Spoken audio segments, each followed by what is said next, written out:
three filmmakers with nothing in common. They thought they had it all figured out. They don't just follow the movies, they make them. Alexander Pavlak, Mario Silvas, and Jamal Alexander are the makers on film.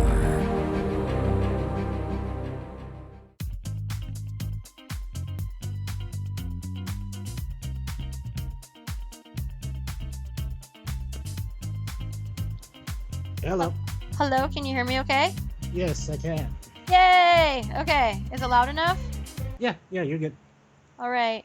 Let me call Mario. By the way, Alex put me in charge of the show. He had to work today. Okay. And he said, "Here's the computer. Here's the show." And I said, okay. So, let me add Mario now. Alrighty. I think I do this right. Fuck. Okay. Add to call. Well, let's see. There's a picture of him. That's a good start. Okay, it's recording too. Yay! Alright, I got half of it done already. Try again. It says call failed. Uh-oh. He said he was ready. Hang on. Wait a minute, he has 2 accounts though. Yes, and I'm not entirely sure which one. Do you have his number? I do. Let me ask him. Maybe Okay. it's this one. Let me see. I'll try that one now. No, not that guy. That guy. Yeah, that's the one. That's his new one. That's not him, is it? That's him. No.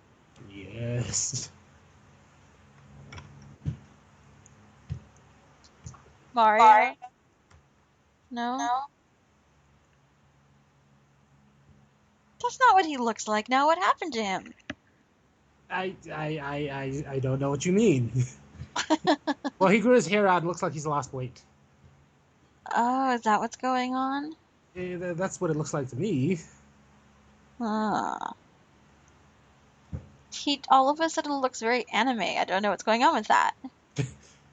Well, he's sort of always looked that, and you can't help it because, you know, Asian.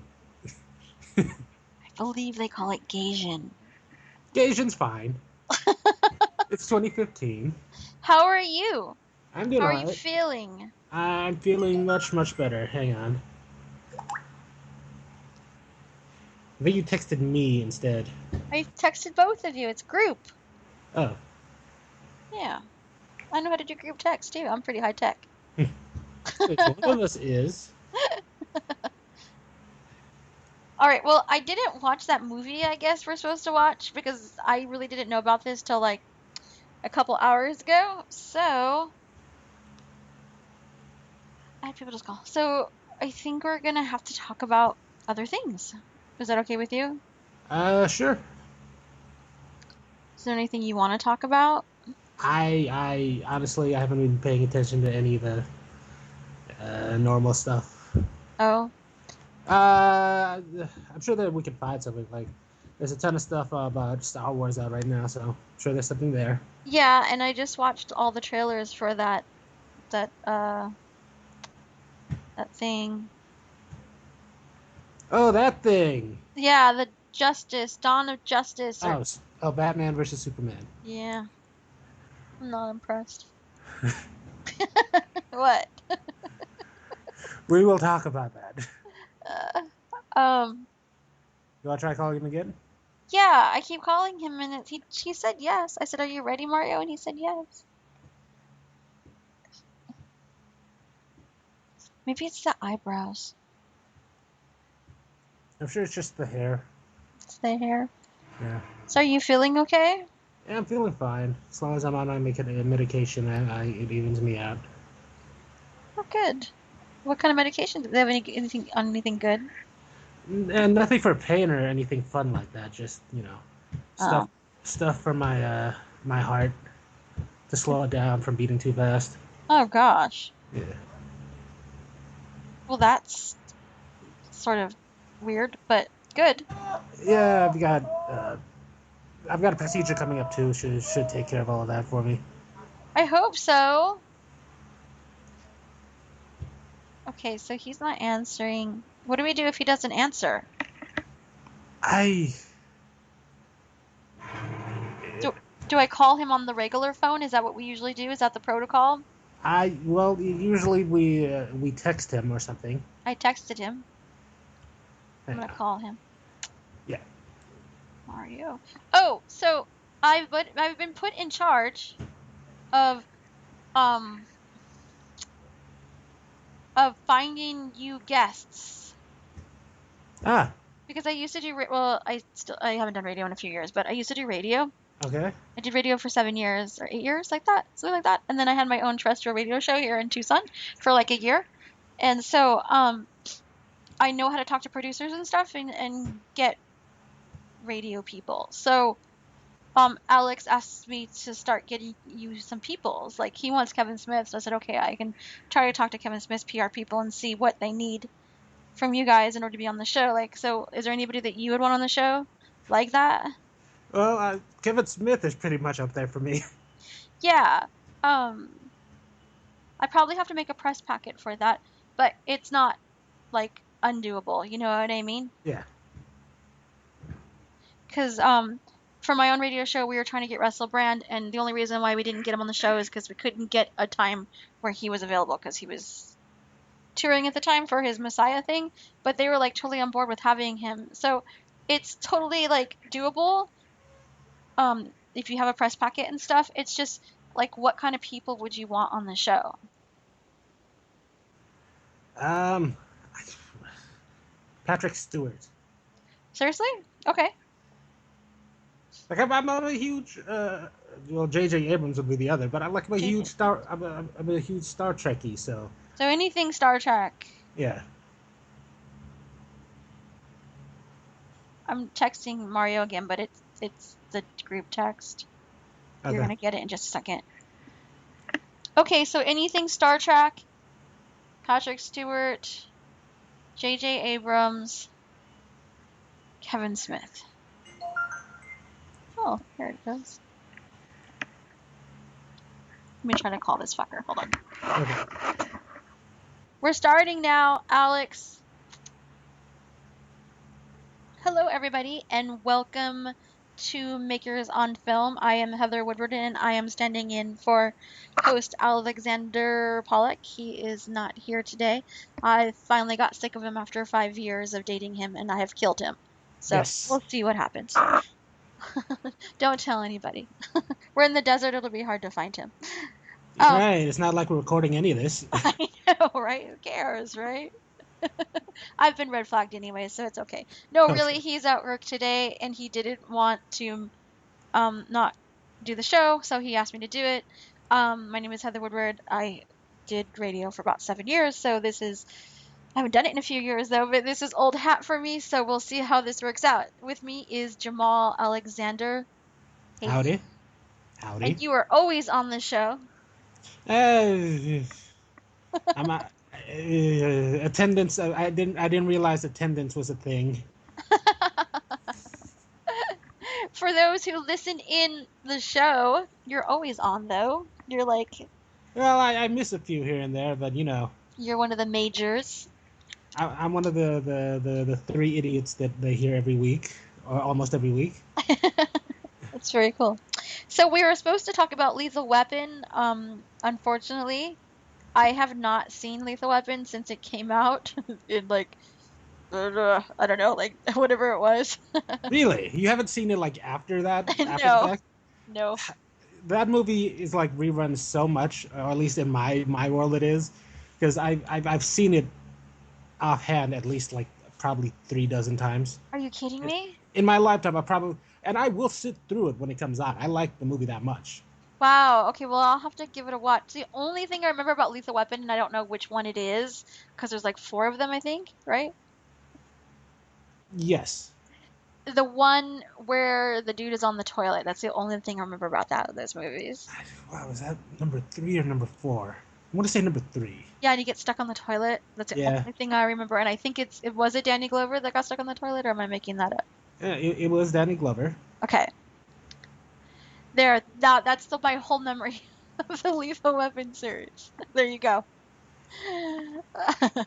Well, that was part of a larger sort of running gag they had throughout the entire four movies, Hmm. where Riggs, which is Mel Gibson's character, would get Murtaugh to do something embarrassing or something humiliating in the guise of, you know, do this and I have a plan. Do this to distract them, and I'll take care of business. Mm, okay. So there's always that one embarrassing Murtaugh moment in every film. Mm, okay. Well, that's pretty cool. So, have you been up to date with the whole Jessica Jones series? Have I've you been seen the watching? whole, I've What? seen the whole thing. Yes. Yes. What did you think of it? It was tonally so very different from or at least spiritually was very different from Daredevil I that know, night and day, right? I was thrown off by it for a good long while, but towards like probably the latter five episodes or so, I finally realized, you know, that they had eschewed a lot from the superhero aspect of it, and had gone with this sort of psychological thriller. Hmm. And I really got into it after that. I mean, it takes a while to really realize that she's not going to be. There aren't as much action sequences and not a No. lot of that going on in this that there than there is in Daredevil. But I mean, it stands on its own merits. But I think it has the unfortunate role of having to follow Daredevil, which to a lot of people it was the perfect superhero show. It's so interesting because I found it so flawed. I couldn't even get through it, quite honestly. I was watching with Alex and he loves it. I mean, he's told you that millions of times. So, we've had many conversations about it and I felt it to be too, I don't know, there was something very base about it that I couldn't quite get through. I guess maybe I didn't really care about the Daredevil character. I think that's what it was. Like I never really committed to liking him. Whereas with Jessica Jones, from the minute that she was on camera, like I felt her story. Like I could, but maybe it's a female thing. I just felt very connected to her. I I did pick up a lot of like the very pro feminine Hmm. motif that was in that film, and or that series, and I really did appreciate it too. I love the Yeah, fact that they are sort of all empowered, and specifically the sister character, which Trish. Trish, yeah, Patricia Walker, who in the comic books is a superhero too. Yes. I particularly like the fact that they sort of like didn't sacrifice her. Like at most, she was a damsel in distress twice in this, Hmm. and but for the most part, she maintained sort of like a very strong, powerful female character, or female character arc, I guess. But what I enjoyed about Daredevil that I didn't find here were some of the more outlandish things, like the fact that Daredevil is very blatantly a superhero. He is. Yes. He runs around in a costume. They blatantly in the sense that it is sort of he runs around in a costume, that sort of thing.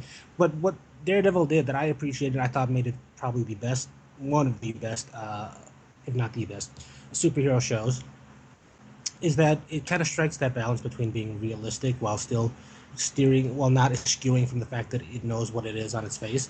Like it grounds the super heroics there. There's nothing in there that looks like a little too off of what reality could be, as opposed to a good example would be probably the Supergirl show that's going on right now. A lot of that show is very fantastical. And that's the nature of the character. I get that. But it's a little. You see it. It's the bright red cape. She's flying planes out of nowhere, and then there's a villain of the week that comes in their costume or whatever. Whereas Daredevil, it just had sort of like a real tone to it. Like Yeah. Even I think it's Vincent D'Onofrio. I thought was he the yeah, villain in that? Yeah. yeah, He seemed so realistic to me, like how like he had that fine line between being very sweet with his girlfriend and then just being a total fucking maniacal crazy bastard in his work. So like there was almost this like fine line between work and play, yeah. or and that's how people are in real life. I mean, they're not just these crazy people. They do have these facets to them. Yeah. Yeah. And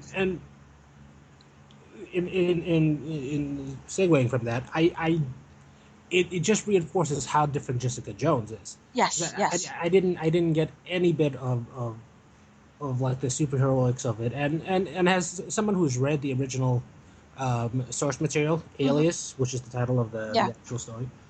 Um, yeah, there was slightly more superheroes going on there. There were other superpowered characters. There was a different plot.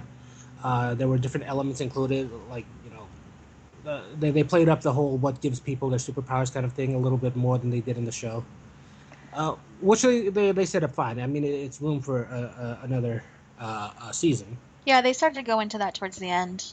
Yeah, Yeah. but I guess it just reinforces just how different Jessica Jones is from other shows in that it's or how much they decided that they came up with a plot and decided to stay with it. They came up with a theme and a tone and decided to stay with it, and that they were more or less a psychological journey than they were an actual uh, action-oriented journey. Yes, it did have a very noir feel to it, and I like that because, it's Alias. She's she's kind of the gumshoe detective, but in like the female version. So she has this like hardness to her that you expect for someone who's been through what she's been through, and she's very jaded, and she drinks, and she has no apologies about it. But at the same time, she is feminine, and she does have emotions, and I think a lot of that has to do with Ritter, who has that gambit of emotions. And so there was like this fine line between her being very jaded, but then going into this like the feminine aspect of who she was. So she didn't feel contrived or she didn't feel butch. You know what I'm trying to say? Yeah, Yeah, and I find that very fascinating to me because the one thing that I hate about roles on TV for women especially is there's always this sense of them being like their hair always done, their makeup was always perfect, they always have perfect bodies.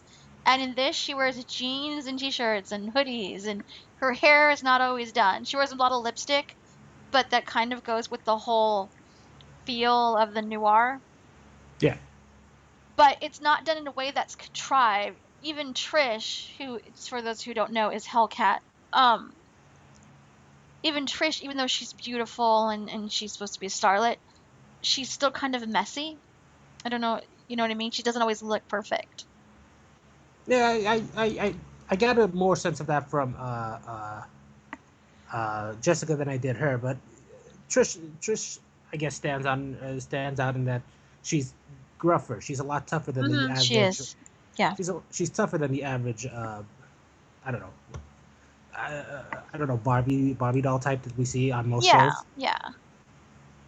There is a sensibility that either you can be pretty or you can be strong. You can't be both. Yeah, And I think with Jessica Jones, she was both. yeah, she definitely Without was. being overtly like, I'm a porn star kind of look, which they go with a lot. Which I'm going to segue in. I don't know if you're watching Arrow, but Arrow kind of has that sensibility too, where there are a lot of feminine superheroes on that show, and they are really done up, and they're kind of like model pretty, and it sort of annoys me sometimes because I'm like, seriously, like these chicks are like doing karate and shit. They would not be having beautiful coiffed hair all the time. My God, like, Look at Ronda Rousey. yeah, okay. When was the last time you saw a bad picture of her? I mean, aside from when she got her, face kicked in. Yeah, no, that's true. It's true. It's true.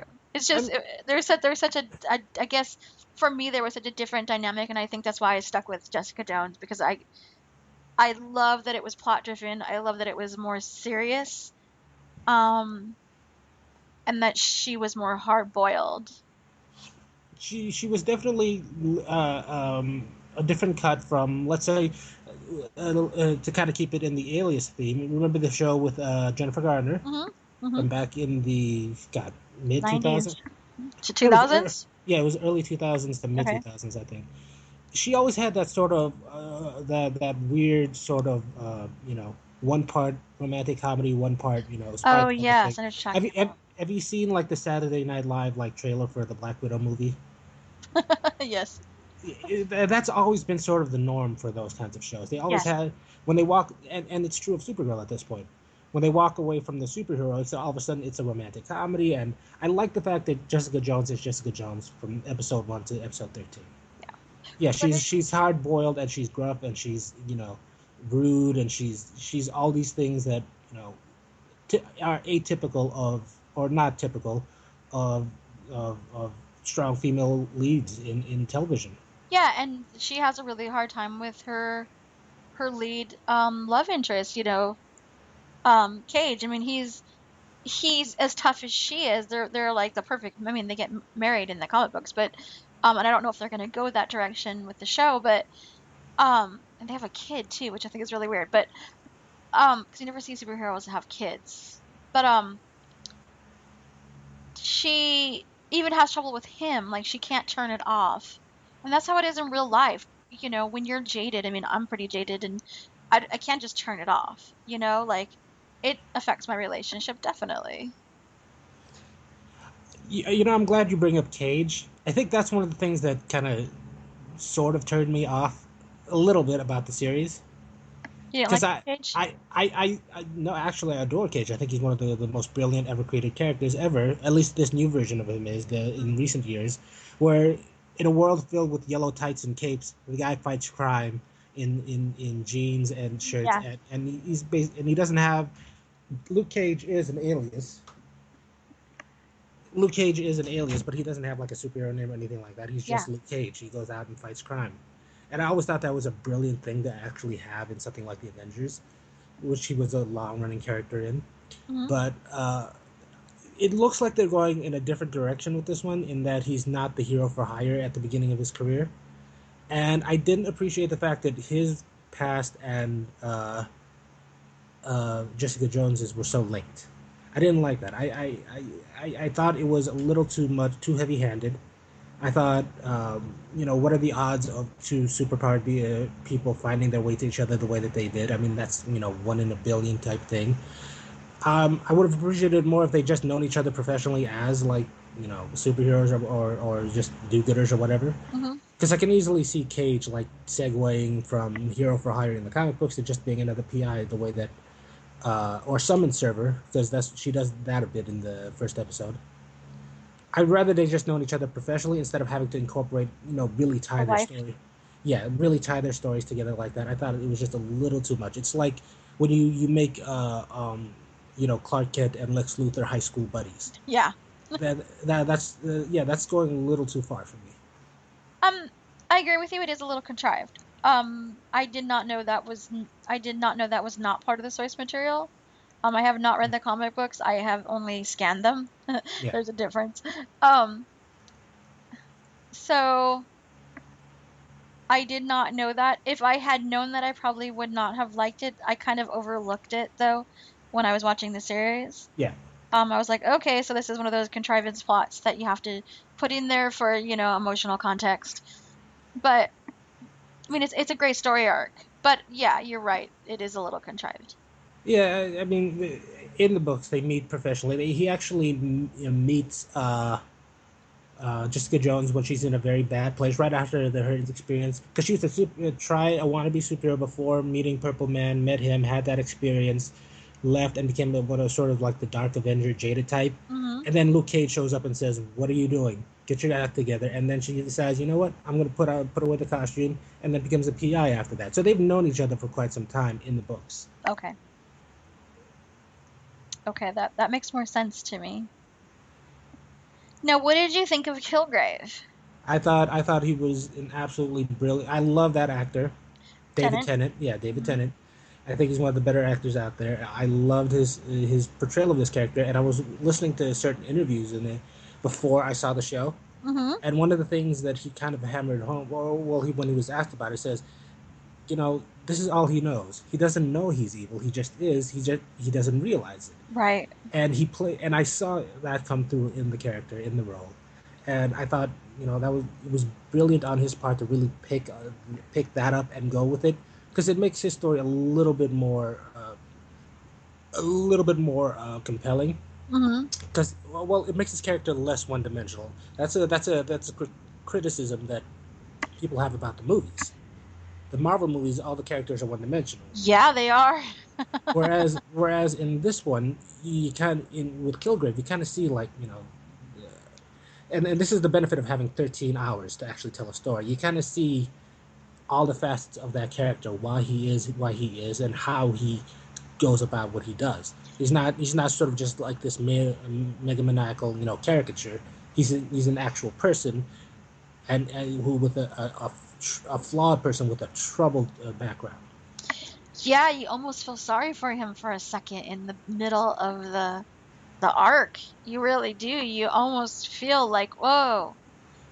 Right before his parents come in, you're like, oh man, he's had a hard life. And then they turn it on you and it turns on a dime and you're like, oh wait, he's a bastard again. Oh, like I don't know. I For me, he was probably one of the scariest villains I have ever encountered. Like that character stuck with me for a few days. It was like, oh man, he is diabolical, you know? Yeah, I he there's a little more nuance to Kilgrave than there was to Fisk, the Kingpin. Yes. Yeah. There's a little more behind why he is what he is, Hmm. whereas um, Fisk, Fisk, which was a brilliant character played by a brilliant actor in that series, it's sort of cut and dry. There's a switch that goes off in his mind. Hmm. There's a button you press, and then he becomes as evil as is possible. And he's still a businessman, but he's clearly evil. Whereas um, Kilgrave, he's just troubled. Like he doesn't realize, like he really in his heart thinks he's doing the right thing. Yeah, and He doesn't realize he's but evil, whereas Fisk knows he's evil and he's profiting off of it. well, the other thing I noticed too is he really believes that he is doing right by Jessica Jones. He has no idea of the torture that he has put upon her. He really believes he's doing it for her highest good and his highest good. You know what I mean? Yeah. In his mind, it's all there is. Well, in his mind, he's fighting for his true love, I guess. Yeah, in a Which he really believes to fucked be, up kind of way. yeah, which he believes to be Jessica Jones, and Jessica Jones looks at him and sees my attacker, this man violated me. Which, by the way, I'm really happy they actually went as weird as that sounded. They went that direction because in even in Alias, the mature rated comic book that this is from, they Hmm. gloss over that. They candy coat it. They say he never got physical with her. Yeah, didn't he rape other people in front of her? Yeah, Wasn't which that I thought was the yeah. yeah, Good. which I thought was a sort of a cop out. I'm like, you're pulling on my heartstrings already. Don't coddle me when you get to that part.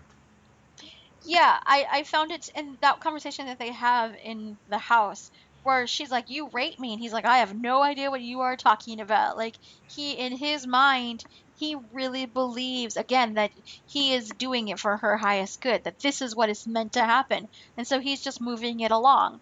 He does not even take into consideration that she is under his mind control, and it doesn't really matter at that point. Well, what I mean is from a storytelling standpoint, you're Hmm. not coddling No, your definitely lead not. character, your lead character. You're not protecting them from what would happen in the real world. Right, right. You see that done all the time in films. Um, the kidnappers that don't kill the child immediately after they get him and they just get the money because that happens in the real world. Yeah, what is up with that? Yeah, that sort of thing happens in film all the time. Whereas in this series, they actually they say, you know what, we're gonna go real with this, and then they actually go there. That extra stuff, that extra step that yeah, it makes the audience feel uncomfortable. I know I felt really uncomfortable when they started talking about that, Hmm.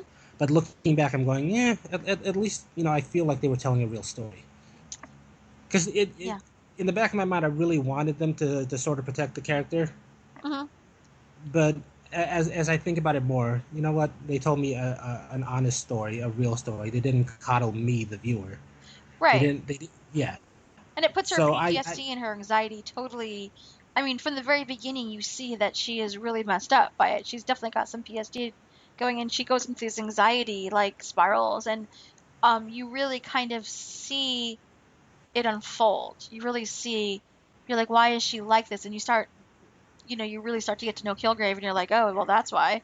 You know what I mean? So you're kind of in the anxiety with her, for her, I guess. Yeah. Yeah. Oh, and by the way, the parents of Kilgrave, what is it, like 3 episodes or Hmm. 2 episodes really? Those were heartbreaking for me. I just watching that was absolutely heartbreaking. Yeah, it was tough. That was tough. That is where the series for me really got good. Like the first few episodes, I was like, hey, I was really, really intrigued. I'm like, where is this going? And then when those parents came in, I was like, oh, here we go. Okay. Then it kind of became a roller coaster after that. There was a serious build up though to get there. It was a slow burn of a series. It Yeah. really kind of like picked up its action towards the end. Yeah. There's usually like a plot and a B plot in the first, what, 8 episodes or 9 episodes or whatever. Towards the end, so much was happening at once that it was if you it's not something I would suggest to somebody. Like, you can't just pick an episode, start it, and then get into the series. You really have to kind of like get led into those last 4 episodes. Yes. Yes. It did. It just sort of, yeah, you're right. It just kind of went. And um, what I could have done without is I really did not like, I think her name's Carrie Ann Moss. I believe Yeah. that's who that is. I did not like her character at all, not even a little bit. Did you not like her, because she was part villain, or did you not just not like her as an actress in the show? Because I think she's there for the express purpose of not being liked. Yeah, I usually like those kind of dynamic characters that are sort of chaotic neutral. For me, though, there was something missing, and I don't know if it's just the actress. I tend to not like her and stuff. I think she's a little flat. So it could just be that. I thought she could have been a little bit more dynamic, I think is. There was something about how she played the character that didn't sit well with me. I um there seems to be those characters in, like, at least these two series. Has always been that character, the one you sort of they're on the right side, but it's just you don't want them there. So, or the character that throws you from one side to the other. Yeah, yeah. People fell in love with Wesley in the Daredevil. Hmm. Okay. Like, a lot of people said he was one of their better actors to watch, one of their more compelling characters, but he was a bad guy that people started to like, especially when he was getting emotional with the Kingpin. Like, he was doing that from a place of Really? Wesley. That's okay. he's That my kind best of throws friend me kind off of a guy. little bit, but that's okay. The assistant Wesley, the one Yeah, the I know who you're talking about. I didn't know that he was a loved character. That's so interesting to me. I don't like. I read the boards. People hated it when they killed that character off. I think. Really? I think it's more or less just because he was the actor that played him was playing Hmm. it like such a. It was a very Christopher Walken type thing with him. Yeah, I could see that. Okay. Yeah, Yeah, okay. Yeah. and so on the flip side of that, now you have this character that's clearly on the side of angels, but is, well, for the most part, but it's just so unlikable. Right. In Right. God, what was her name? Jerry or something like that. It was the guy's name that it was originally a guy character, but they reinterpreted it as a female for Carrie Ann Mouse. Carrie Ann Mouse. Yes, Hogarth, right. Yeah, But Yeah. yeah, Yeah, yeah. I mean, I like that they brought in the lesbian aspect of it. I like that there's a strong female character, um, and that she was sort of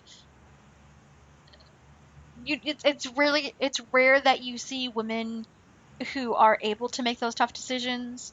And she definitely embodied that. So in that way, I did like her. But just overall, I felt like she was sort of in the way. Like I was like, why are we talking to you again? Let's get back to the good stuff. You know what I mean? Like I couldn't quite. no, I get that completely. Like, she shows up and you're going, why is Why is she she's here? she's only digressing from what the main goal is for Jessica Jones. Like, when she shows up to talk about her, what do you have on my ex-wife type thing, I'm like going, why is that important right Like now? who cares? Yeah. She's very much sort of detracts or tries to detract. I think that's her role in this, to kind of like be there to pull Jessica Jones away from the stuff. I think she is there to be an obstacle, but a sort of a hidden catch 22 type, embodiment of a Jesus catch Christ. 22. What was that? Nothing. Oh, is that Mario? That is Mario. Oh. Maybe. How did you get in? Phrasing. I don't know. I just pulled up Skype and it's like, would you like to connect to these people? Oh, wow. Okay. This is Mario. Hi, Mario. Say hello to everybody, Mario. What, don't people know me already? Of course they do, but you're supposed to say hi every radio show. That's how it works for new people. There's Oh. noobs. Like I told her earlier, we never really do anything like that anymore. We just get straight into it. Yeah, kind of. It's more along the lines, if you've heard us, great. If not, even better. Like, I'm so like formatted with my stuff. Like, I'm all, do you have like I asked Alex, I'm like, do you have segments? He's like, what are you talking about? I'm like, you don't have like 15-minute segments? And he's like, I no. suggested all of that at the beginning when we first started this, and nobody wanted to hear me out on it. Right, because I'm used to 15 minutes and then you have a 5-minute break and then you have 15 minutes, you have a 5-minute break. You know, because we did commercials and stuff. So Yeah. it's funny to me because I'm like, and the new person is on, so let's introduce you. Who are you? oh, I didn't know it was like that. That's why. Yeah, it is. Oh. Terrestrial radio is like that, where you have segments, and every segment, usually if an hour show, the first, oh, my dog is gonna bark here in just a second. The first 15 minutes is introduction. That's 5 minutes, and then it's you talk about current events or you talk about anything, that's new, and then you preface what you're going to talk about for the next 30 minutes. Then you have a 5-minute break for commercials, and then you come back, and then you have the main topic or the main person, and then there's a break in between that, and it's usually 30 minutes. And then the last 15 minutes, you're winding down, talking about the interview, talking about anything else. Usually you preface the next show, and sometimes you take questions if you want, but that's the format. Yeah. Again, I suggested segments for the show way early on when we started doing this, but You know, Jamal, I vaguely remember you saying that, and then I vaguely remember Alex just going, I'll figure it out. yeah. Well, we all know what that means. So, That seems to be the way we do this. Anything we do anyway. oh, So. by the way, the reason I was late is, there's a time difference between California and Arizona. Me living in California for all 30 people who don't know us already. So I was actually at my girlfriend's house cooking dinner when I got your text. And I'm like, yeah, I know it's at 7 o'clock. There's no big deal. And then it was right after I sent that text, I'm like, shit, there's an hour delay in between. Yeah. So. I think that might. I think daylight savings played a role in this because we evened out for a little bit, didn't we? Because we don't change, but you guys did. So that's why, yeah. Yeah, during the winters we're an hour back. So yeah, in the spring we're an hour forward, and then in the summer we're the exact same. Yeah, so. Yeah, it's weird because we don't move, but everybody else does, and I get so confused. I know, it pisses me off. Well, most of my clients, they're mostly on the East Coast. Right. So it totally confuses me because sometimes I'm 2 hours ahead, sometimes I'm 3, and I have no idea when. Mm-hmm. So it throws me off. But so this picture of you, Mario, Mr. Walnut, is this really you? What picture? The picture where it says Mario Silvis and you're sitting on a couch. Is that really you? She means your picture on the Skype, your avatar on the Skype. Oh, I have an avatar on my Skype. Oh, I guess yeah, sure. I guess that's me. So what happened to you? Wow, that's mean. No, I don't mean it like that. Come on, Jamal, back me up on this. That was a little low blow. I didn't mean it like that. I'm sorry. You're used to Alex, and for Alex, that would mean you look like shit. To me, I'm just asking a question. The phrasing was a little bit Alexy right there, but yeah, exactly. 5 years. We're going on 6 here. It's catching. Sorry. Okay. I just told her you grew your hair out and you lost some weight. Yeah. You look different though. You look so different. I didn't even recognize you. Well, I've been growing my hair out right now, so probably that's what it was. Maybe that's. Do you wear glasses usually? Yeah, I just got contacts, but it wasn't until a couple months ago.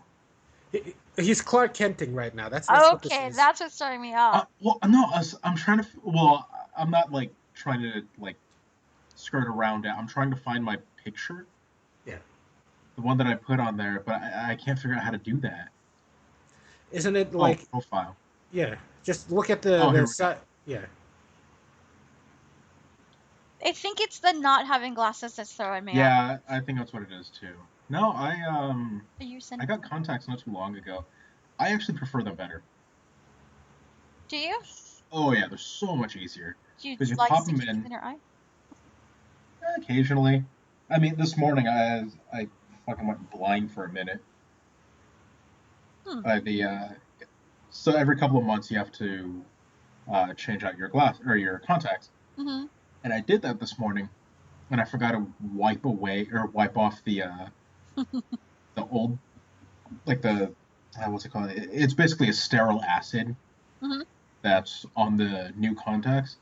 So when I put them in, I completely forgot about that and fucking singed my left eye.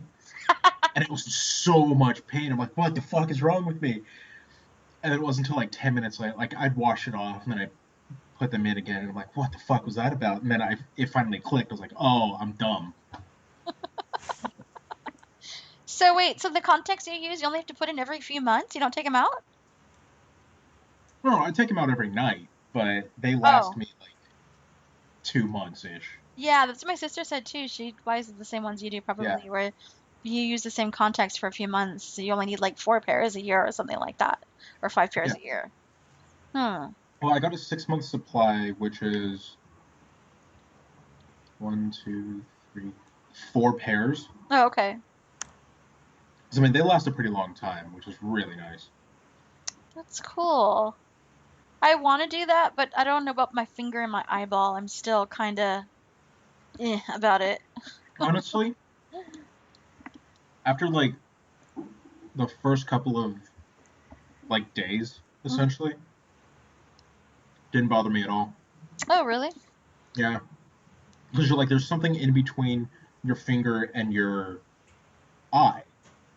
It's see through, but I mean, there's something physically in between. Yeah, I guess So, so. So it's not like you're like sticking your finger in your eyeball, yeah. I guess. Yeah. And the worst one is, I was, obviously when you have contacts on, they're not like completely suction to your eye, so they can float around. I was scratching my eye, completely forgot, I'm so used to wearing glasses, and then without having to wear glasses, I forget I can see properly now. And so my eye was twitching a little bit, and I went to rub it, and I felt my contact move on the inside of my eye. And not only did it hurt, but I had to like wash up my eye, get the contact, and then move it back over onto my pupil. Oh God. That's what hurt the most, was moving it back because it was Yeah. dry at that point in time. Fucking hurt so badly. But I mean, that happens God, once every so often. Like, I've only ever had it once, and I've had my contacts for close to 8 months. Cool. So I'll have to try it. Maybe you're making me want to do it. yeah, they're so much easier, and you can just wear sunglasses now. That's what I love about them. Well, I have prescription sunglasses, so. Oh, well, see, that's the thing. It's like, so do I. Mhm. But it's like I have my sunglasses, or my normal glasses, which are day to day, and then I have my prescription sunglasses. But then I'll have to take them off, put it back on. If I forget them, then I'm boned.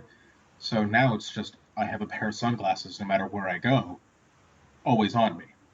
Hmm. Okay. That's really cool. So I'm supposed to ask about your cats or cats or what was the other thing? He actually gave you Cables. notes. Cats and cables. There were two C's. Yes, he did. Where is he? I told you he's dead. I got done with him finally. He wasn't here for that. Oh, Yeah, I killed him. He's in the desert in parts. God rest Alexander. Let's all pray. I wouldn't say God rest Alexander, but Okay, I'm joking. No, he's at work. oh, okay. Oh shit, that's right. I forgot he works god awful hours. He does work God awful hours, and today was mandatory overtime. So he's getting paid a lot of money right now not to be here. Well, that's good, I guess. Yeah. So. Let's see, my cats. So let's say, first off, cables, I'm completely wireless right now. So I don't have to worry about a single cable. Although probably in about an hour, I will have to plug my laptop in. I completely forgot to grab the power cable. The cats are fine. They're assholes because they're cats. Right. And my cat actually knows how to wake me up in the morning. Mhm. She'll put her paw on my back and keep it there until it freaks me the shit out because something's touching me at 3 in the morning. And then I turn over and it's her little face looking at me. Aw. Other than that, no, they're good. Well, good. And then I'm supposed to ask about the new trailer for that Dawn of Justice thing. There's 3 trailers, and the 3rd trailer just came out. And there's a whole lot of Ben Affleck's face in it. Oh, the new is it the new Batman for Superman? Yes. Yeah. Have you guys seen that latest trailer? I have seen it, and my reaction is this: what exactly are they holding back at this point? Like, they've given it away. That's what I said. Okay, so I watched the 2nd one and the 3rd one back to back, and I'm like, I don't need to see the movie now. I've seen it. Great, we're done. Like, are they generally expecting us just to go see it for like the fight sequences? Because, gotta be honest, it doesn't, like, from the few fighting things I saw there, it doesn't look all that different from the first Man of Steel. It honestly really doesn't. And the other thing too is, like, who gives a shit? It's like, I don't know. It just feels like redux of everything else that's out there right now. And I hate to say that, but and the other thing too is, does anybody like totally hate the Man of Steel costume? Like, that is the worst BDSM latex shit I ever saw. Like, that's some terrible cosplay. Honestly, right there. I'm okay with it because it's shiny. But it's because of the Superman lore. It's like every single time he creates a new chapter in his life, he has to get more shiny. Well, he always got a new costume, and it was something to reflect something in the past. And at this point, he's rearing for a pride parade, and I have nothing against pride parades, but give him some glitter and go. Because you know what? I've had my issues with those costumes have always been, why are they still doing fake muscle at DC? Like, look over at Marvel. I mean, they go out of their way, because honestly, the Captain America costumes look terrible. They just look like rags on top of him. Yeah, but at least they're trying to make him look real. I mean, they don't look great, but at least they look realistic. Yeah. I mean, by the way, if you hear noises on my end, it's because I'm getting fat and eating right now. You're getting what? I'm getting fat and eating right now. I haven't eaten dinner, so I got food. Oh. I'm actually waiting until this is over till I have dinner, because I can show some restraint, and because my heart can't take it. Oh, poor babies. Well, I have no restraint, and I just cut down a Christmas tree, so I'm a little drained right now. Nice. So what do we think? What is that? Okay, so that's supposed to be Wonder Woman, correct? Yes. All right. Okay. I still don't like the casting. I don't either. Because first off, she barely speaks English, and second off, she looks like a runway model. Well, I think isn't she though? She is a runway model. I think I'm having more problem with Ben Affleck's chin than anything. Like, I have never seen so much chin in all of my life, and I'm thinking, is he, like, going to be on The Tonight Show or something, or what's going on with this? Is he the new host? Because and the Batman voice, come on now, for serious? Like, are we doing that? You know what? Honestly, I'm perfectly fine with the Batman voices now. I've always been okay with the Batman voice. Yes. Because it is someone who is so well known within Gotham that if Batman were to just start talking like Bruce Wayne, everybody would just be like, "Oh, it's fucking Bruce Wayne." Adam West. I honestly don't care about the voice. I understand why they're adding the bassiness to it, because when you do add that much bassiness to a voice, it makes it a lot more intimidating. And I mean, let's face it. Batman, if I was walking down the street and I see Batman, or I see a dude dressed in a bat costume coming at me, and he's like, "Ho ho," I'm like, "Don't rape me." I mean, that's pretty much all I'm gonna think. I much Sorry. prefer that to Christian Bale's take on it. I like the fact that they're digitizing his voice, so it feels like he has a voice changer on him somewhere, as Well, see, opposed and that to was the thing. It's because that was actually Bale doing the voice. yeah. And when Bale was doing the voice, I didn't like it. I thought it was Mhm. over the top. I thought it was comical at that point. Yeah. Doing Well, this when to the when doing the this to story Affleck's voice is fine. Nah, see, that's where I disagree because I really am kind of batshit crazy for the trilogy, the Christian Bale trilogy. I mean, I loved every minute of every. Oh no, Well, they're fantastic movies, but there were like yeah. little things that bugged me about it, and the voice was. I mean, I guess it's a minor thing in the larger scheme, but it just bugged me so much. I mean, But see, you have to remember those little things are always going to take you out yeah. because Yeah, you're the viewer. yeah. If something is bugging you, you're going to fixate on that. You're not going to enjoy the show. You're not going to enjoy the series. Well, True like the that. So for like some the people, costumes, yes, like the exactly. costumes. We're fixating on that, and I'll be the first to admit I don't like the Batman costume here. I think there's what is up with the neck. Look at the still, or at least just the picture of Affleck as Batman. He has more neck than he does I head. know. See, and that's the thing. We should not be fixating on these things because I've watched other trailers and watched them 3 or 4 times and not even noticed any of this. Like, um, yeah, there's so many. I can't even think right now. But like, I was gonna say the Star Wars trailer, but there was so much in those trailers, and I was not thinking about anybody's neck. That's for sure. I was going, "What's that? What's that? What's that? What's that?" Yeah. You know what I mean? It was so intriguing to me. I watched them 3 or 4 times just to see all the little nuances. We're talking about Ben Affleck's neck. I mean, we're not even talking about the story arc or anything. We're just like, Okay, let's talk about the story arc then. what story arc? It sucked. That's why we're talking about his neck. Well, I like that they're getting that they're trying to introduce Doomsday, and I like the way that they went about introducing him, because if you were to go with the actual comic book origin, yeah, you probably need a whole movie to do that. Honestly, that would be pretty impossible to do in 2 hours. Yeah. Whereas if you this way, it kind of makes sense. They have a hold of Zod's body. They do Lex Luthor, throw in some Lex Luthor in there, and it's a shortcut to getting to Doomsday. Um, Right. but I think it's a misfire to introduce him in this movie, because he could have carried his own movie with Superman. People Now, would have paid to see the death of Superman. did you Yeah. like Man of Steel? That's my question. I half liked it. No. I'm gonna say no. Okay, so this is a thing. I love the trailers for Man of Steel. I love them. I was like, oh, this is gonna be a great movie.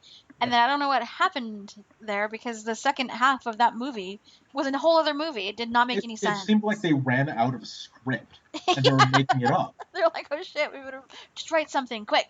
Yeah. I like it in the fact that I got a Superman movie, and that's really all I care about at this point.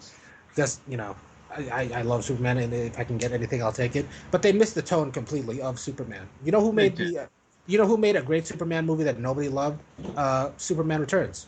They hit the nail on the head as far as who Superman is and what he means to the world. Is that Whereas crappy one? with Brandon Routh, yes. Oh, I hated that. So I couldn't even finish it. Well, no, there are glaring problems with that movie. The only thing that they got right was the actual tone of the movie. For instance, the sort of just the way it's shot, just the way it looks, Yeah, yeah. that sort of grandiose like tones. That's Superman right there. That sort of like sheen to the whole Metropolis City. That's Superman right there. The way people look up at Superman. That's Superman right there. Superman stalking his ex girlfriend. That's not Superman. Superman leaving Earth for 5 years at a time. That's not Superman. That's why Superman Returns failed. But as far as the other things, they nailed the feel of Superman. They nailed that as opposed to Man of Steel, which missed it quite a bit, and they really missed it with the parents' roles in the franchise, Yeah, because the parents are sort of half telling him, "Don't do it." right. If I'm gonna be really honest, Superman has never been my favorite character. I've always found him to be too nice, too clean, too everything. It's just like he's the epitome of the the character that doesn't make sense. He's too good. I don't know. Well, that's the thing, though, is because he's such an alien that, well, he is, but he has to try to fit in so hard so nobody can see him. Honestly, that's the one reason I do like Superman, is because he is such an odd creature. He sees us every single day. He could rule the world. Oh shit! There we go. Sorry, my Windows 10 is doing weird things right now. Okay. But Superman could just rule the world if he wanted to, but he chooses not to, and he chooses to alienate himself. Right. Every single day. We actually had this discussion like last week about Superman. One of the more compelling things I argued was that, one, yes, he does alienate himself, and two, he does have that sort of moral compass and code that he sticks to in a world that is as cynical as it is now. Yeah. And I thought that made him a more compelling character. Exactly. And see, that's the juxtaposition between Batman, is because Batman. Let me put it this way: Superman would never kill anybody, not on purpose. He would never intentionally kill anybody. Right. Yeah. Batman will. Right. But I think Batman really ties in to, if we're going to go a little bit Jungian about this, Batman really ties into our like lizard brain and our shadow side, because any one of us, because we are human, any one of us could kill at any moment. And we all have the capacity to do it. And I think that's why Batman is so fascinating. Whereas Superman is what we all strive to be, but we'll never become that. And I think that's what the disconnect is for me, is that I just don't feel like, I could never do that. So I don't really like you anymore. Well, it's the same reason, like, me personally, I don't like the Flash at all. Some people love him. Like, my best friend from Arizona fucking loves the Flash. Like, that is the comic books or the TV show? Both. Mm. And I absolutely detest the Flash. He is a little bit of a boring character, I'm not gonna lie. The TV show is to me. I think that the better Flash is Wally West, because I think the opening there is that he's the fastest man alive and therefore should be the funniest superhero in the world because he can think of a joke for every situation. Yeah. But I don't get that a whole lot from the show or recent interpretations of the character. I like the sidekick, the dark-haired kid. He's the most interesting part of that show. I don't know what his name is. I don't know much about the Flash, but he's kind of Indian looking. Yeah, he's actually a version of another character that exists in the comics called Vibe. That's his superhero named Vibe, and he's nothing like that character. So okay. I look at that show and who the hell is this? Okay, he's the most interesting. He's the most compelling character to me because he is a little more flawed. So there's something very interesting about him, but everybody else on the show is just too pretty and too slick and too, I don't know, base surface. I just can't get into it. Have you watched The Arrow? See, no, I find Arrow fascinating. It's a little like, it feels so like soap opera-y and so drama-y, like it should be like right after Days of Our Lives. But there is something compelling about it, and I don't know why. There's something very like, I get a little bit like I want to keep watching it. Honestly, I wish they would have had the balls to do what they wanted to do with The Arrow, because The Arrow in that show is basically the Batman story, but they can't use Batman, so they chose the other guy with no superpowers and a lot of money. I do feel like the whole backstory on the island bores me to death. I'm like, I don't really care. A lot of people, like, I know Alex said, well, that's the best part of the show. I'm like, ugh. Well, wake me up when that part's done. Let's get to the other good stuff. So, what really bugs me about that character is that character in the comic books is a cavalier sort of Errol Flynn type character. He's a lot of fun. Yeah. In the show, he's basically Nolan's Batman. Yeah. And I would rather they just done that as a series instead of taking a character that I associate with a good time and then making him into a gloomy, brooding character. Right. Right. 'Cause I feel as though the Flash and Arrows are shows only because the two bigger characters are movies, and they don't want to. DC feels like that would confuse the audience. Hmm. It is slick. I mean, it's slick TV. That's why I'm liking this Netflix superhero theme we're happening here, because they're just really dark and gritty, and they feel like adult TV, whereas everything else I've seen that's superhero-esque has this very like, oh, we got to keep it light, we got to keep it for the kids, and I think that's doing a disservice, because a lot of adults read comics. You know what I mean? Like, Yeah, do you guys remember the Max? This is vaguely. might be before your time. I'm old. It'll But be before I me. you know what? No, I do remember it. I just never. I know what it is. I just never watched it. The okay. art on that show all just threw me off. Well, the Max is a comic book series that I read. And then MTV, when MTV was not what it is now. Yeah, when they were doing animated shows, they had the Max. They had what's Yeah. that? Aeon Aeon Flux, Flux. all that, when and they had Liquid Television and all that, when they're doing some really great stuff in the 90s, late 90s, early 2000s. The Max was the first time that I saw a really gritty, very cool comic book that I really loved come to life. And like the you should go back and just watch it, because it probably seems a little bit, toned down by today's standards, but it's the first time where a comic book was really put on the big screen, and it was the full story. Like a lot of the graphics are actually panels from the comic book. So I was very fascinated by that, just because I was like, oh, finally, because I grew up watching Wonder Woman and um, Greatest American Hero and all that stuff. It was the first time that I saw a protagonist or a superhero. He's an animist, really, but where it was true to the source material, and it was gritty, and it was true to life, and it wasn't toned down for the audience. And I think we're kind of going in that direction now, because I think people are realizing, hey, it's not just 18-year-olds, 16-year-olds and it's not just 18 or 16-year-old men that read comic books. A lot of people read comic books. It's kind of a multi-generational kind Well, of you also have to remember thing. that the people that read comic books are, and correct me if I'm wrong on this one, but they're your age, if not a little older, because that's when comic books were, Good.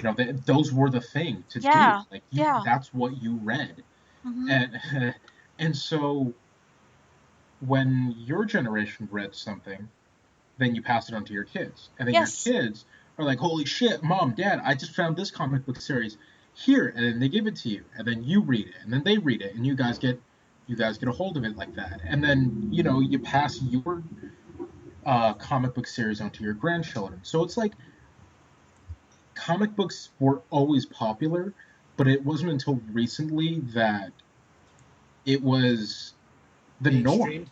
It's the norm Yeah. nowadays. And that's what's really throwing me off guard, you know?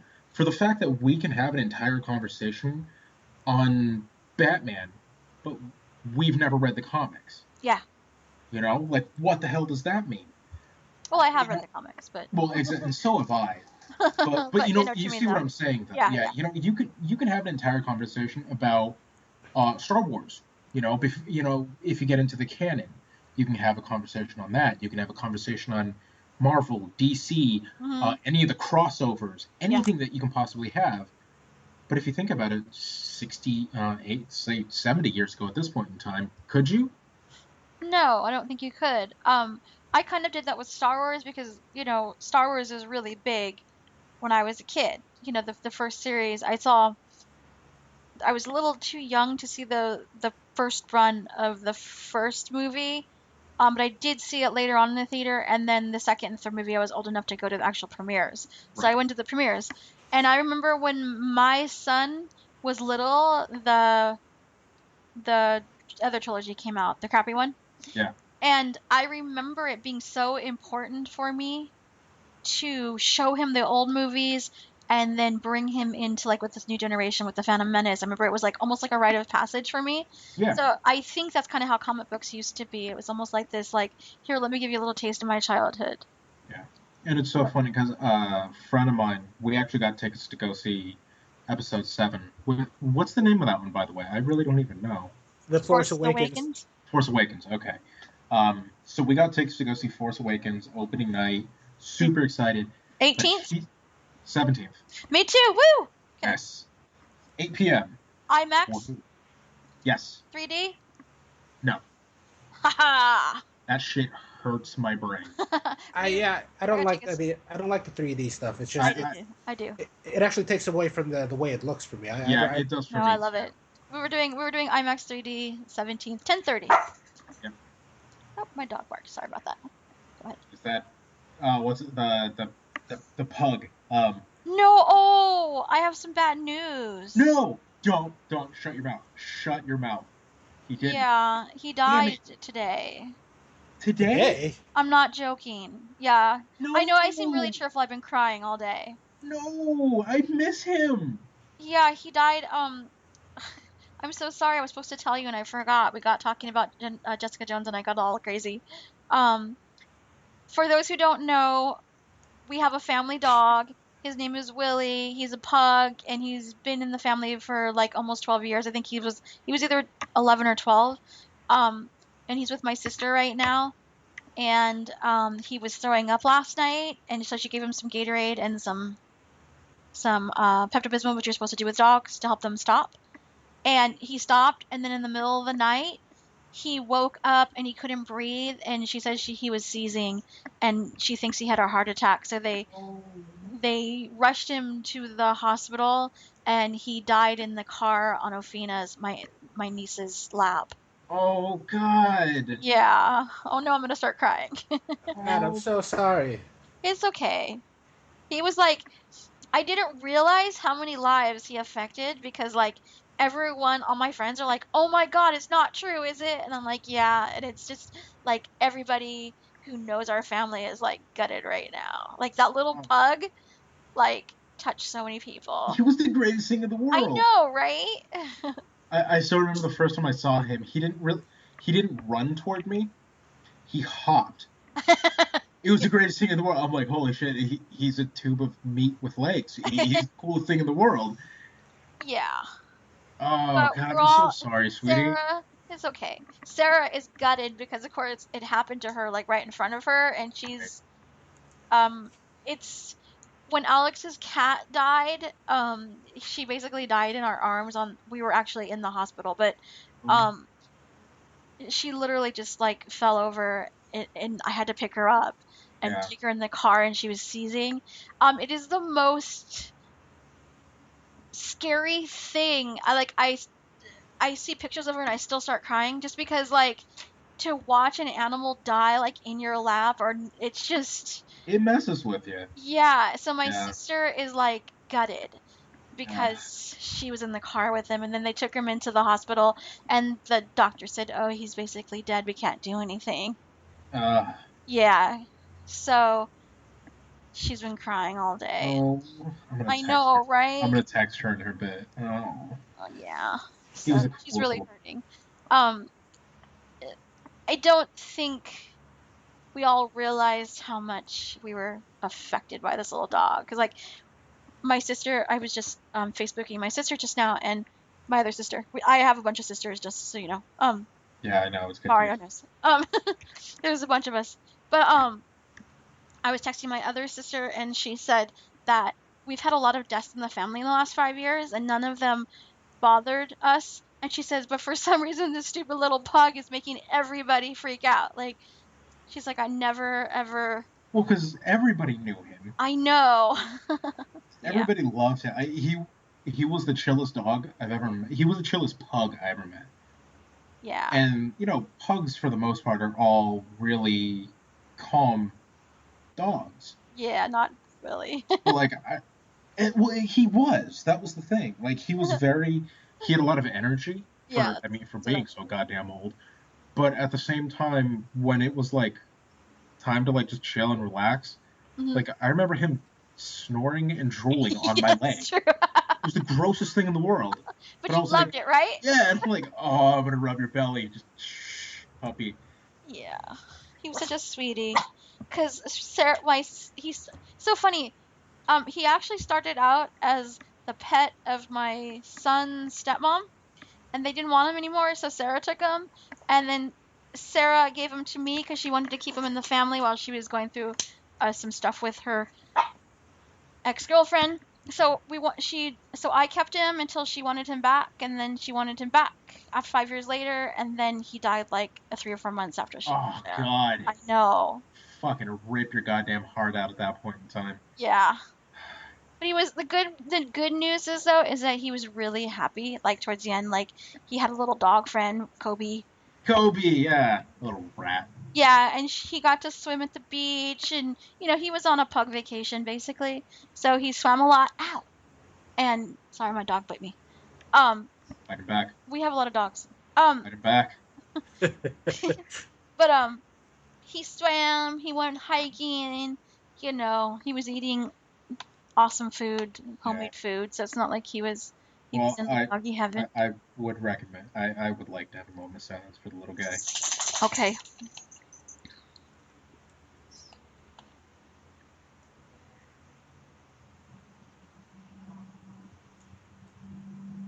It goes out to you, Willie.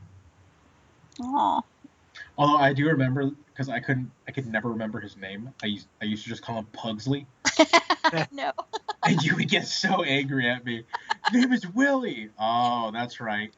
And then like an hour later, it literally in my mind, I'm like, fuck. I know she just told me his name, and I know it's not Pugsley. That's when you go with. I'm gonna get yelled at again, and then I would just say Pugsley, and then you would yell at me. It's Willie. Oh, that's right. That's when you go with adjectives, dude. You just start going, "Hey, little guy, come here, you." Ask Alex about that because for the first 3 years we were dating, I didn't even know if he knew my name because he would call me babe or dear or hun, and I If it makes you feel better, for the Uh-huh. first year that I knew Alex, I don't think he knew my name as. I think he would just go, "Hey, dude, all right," and like, "What's up, man?" And then we would just carry on from there. Right. I didn't know if he knew my name, and then one time he said Heather, and I went, "What?" Like, Would it freak you out?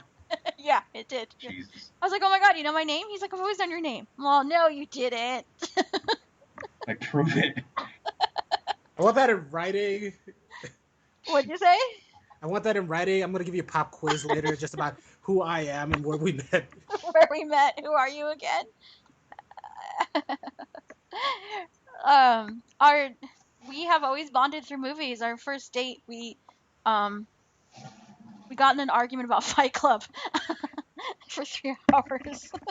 Wait, what was the argument about? Now I have Yeah. to know. Um, I don't remember. I was drunk, and so was he. But Fucking sexy, you two. it was 3 hours. And he was like, he said something to the effect, he said something to the effect of, "It's cute that you think you're right, but you're totally wrong." And I was like, "Oh my god, I'm gonna totally annihilate this guy."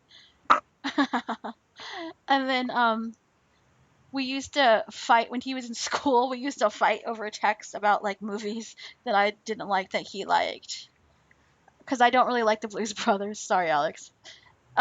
What's really funny, I remember we were in class one day, and he, like, I forgot what it was, but he was just, like, typing as fast as he could. It's probably true. And I leaned over, I'm like, "Dude, what are you doing?" And he's like, "I'm gonna prove her wrong."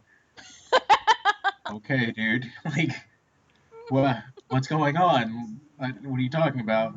Apparently that's what it was. That he was arguing with you about, I don't remember what it was. It was a movie, probably, because... And then I got to the point where I knew that he would get pissed off, so sometimes I would just say I didn't like him. Shocking. So I would cause fights on purpose to see what he would say. And he's like that little meme where, have you seen the meme where it's a guy typing, and he says, "Dear, go to sleep," and the guy typing says, "I can't," because somebody on the internet is wrong. I Like don't think that. I've ever seen that one. No. Oh, I'm like, that's the whole basis of me and Alex's relationship right there. I can see that. That's passion. That's passion. I guess It's something. it's something. Oh, lordy. So, what else is going on with you guys? What other things should we talk about? Oh, that's right. I have this thing and I sent it to Jamal, but I did not send it to you, Mario. Have you heard about the Game Awards? Do you guys play video games? Just quit it. I don't, but I follow them. Just kind of look. Some of them look amazing, and I think would make great movies. Did you Yeah, I follow, but don't honestly, play? since I moved out here to California, I haven't had time to play. Shh, you're being loud. Poke him in the eye. I know, So, right? I need um, a stick. I follow him, but honestly, I think the last video game I played was like, I want to say Ouch. God of War 1. Okay, it was a little. No, I'm sorry. No, that's a lie. The last one I ever played was Devil May Cry 4, I think was the PS3 edition, was Devil May Cry 4. So between Donovan, my nephew, and my son, who's barely 18, I have heard of most of these, but I have not played them. Um, have you heard of Bloodborne? Heard of, never played. Fallout 4? Fallout 4 is amazing. Okay. I've not played it, but I've seen all the trailers for it. Well, yeah, you can't miss them. It's like, Yeah. did you know that I was reading something where, and I think it was that they made like over 700 million in pre-sales for Fallout 4. You know what's really funny? They didn't meet all of their sales. What? Yep. So what it was is the Fallout 4 uh, little Pit Boy edition, I think is what it was called. Hmm. But basically, it was like the special edition. Oh, excuse me, that was a chicken strip coming back up. But it was like you get the game, or you get all 4 games Hmm. plus a Pit Boy, and it comes in like a fat boy at atomic bomb. Like that's the casing for it. So it was really cool looking. And they made their pre-sales, and it was like $300-400, I think, for it. Hmm. And then when it came time to send them off to the people, a lot of I forget the name of the company that made Fallout 4, but it's not Bethesda. I'll look it up real quick. But basically what they said is, there was a shipping error. Even though you're still charged, you're not going to get it. Oh. So a lot of people were pissed, and then they finally released the statement saying, "Oh, we actually oversold," and Oh, okay. it was so crazy. I think it was like 10,000 people or something stupid like that were out of money, and they're not going to get their editions. Until later. Maybe they're still fighting it right now. Wow, I didn't know Yeah. all that. I just know that their pre-sales was ridiculous. I was reading an article and I was like, Yeah. "Are you freaking? I've never even heard of this." Until recently, because there's like a million trailers for it. Yeah. Metal Gear The Solid game is 5. awesome too. Is it? Oh yeah. It was really cool as they precursor to Fallout 4 coming out. They had a app on the smartphone, Mm-hmm. for Android and iPhone, called Fallout Shelter.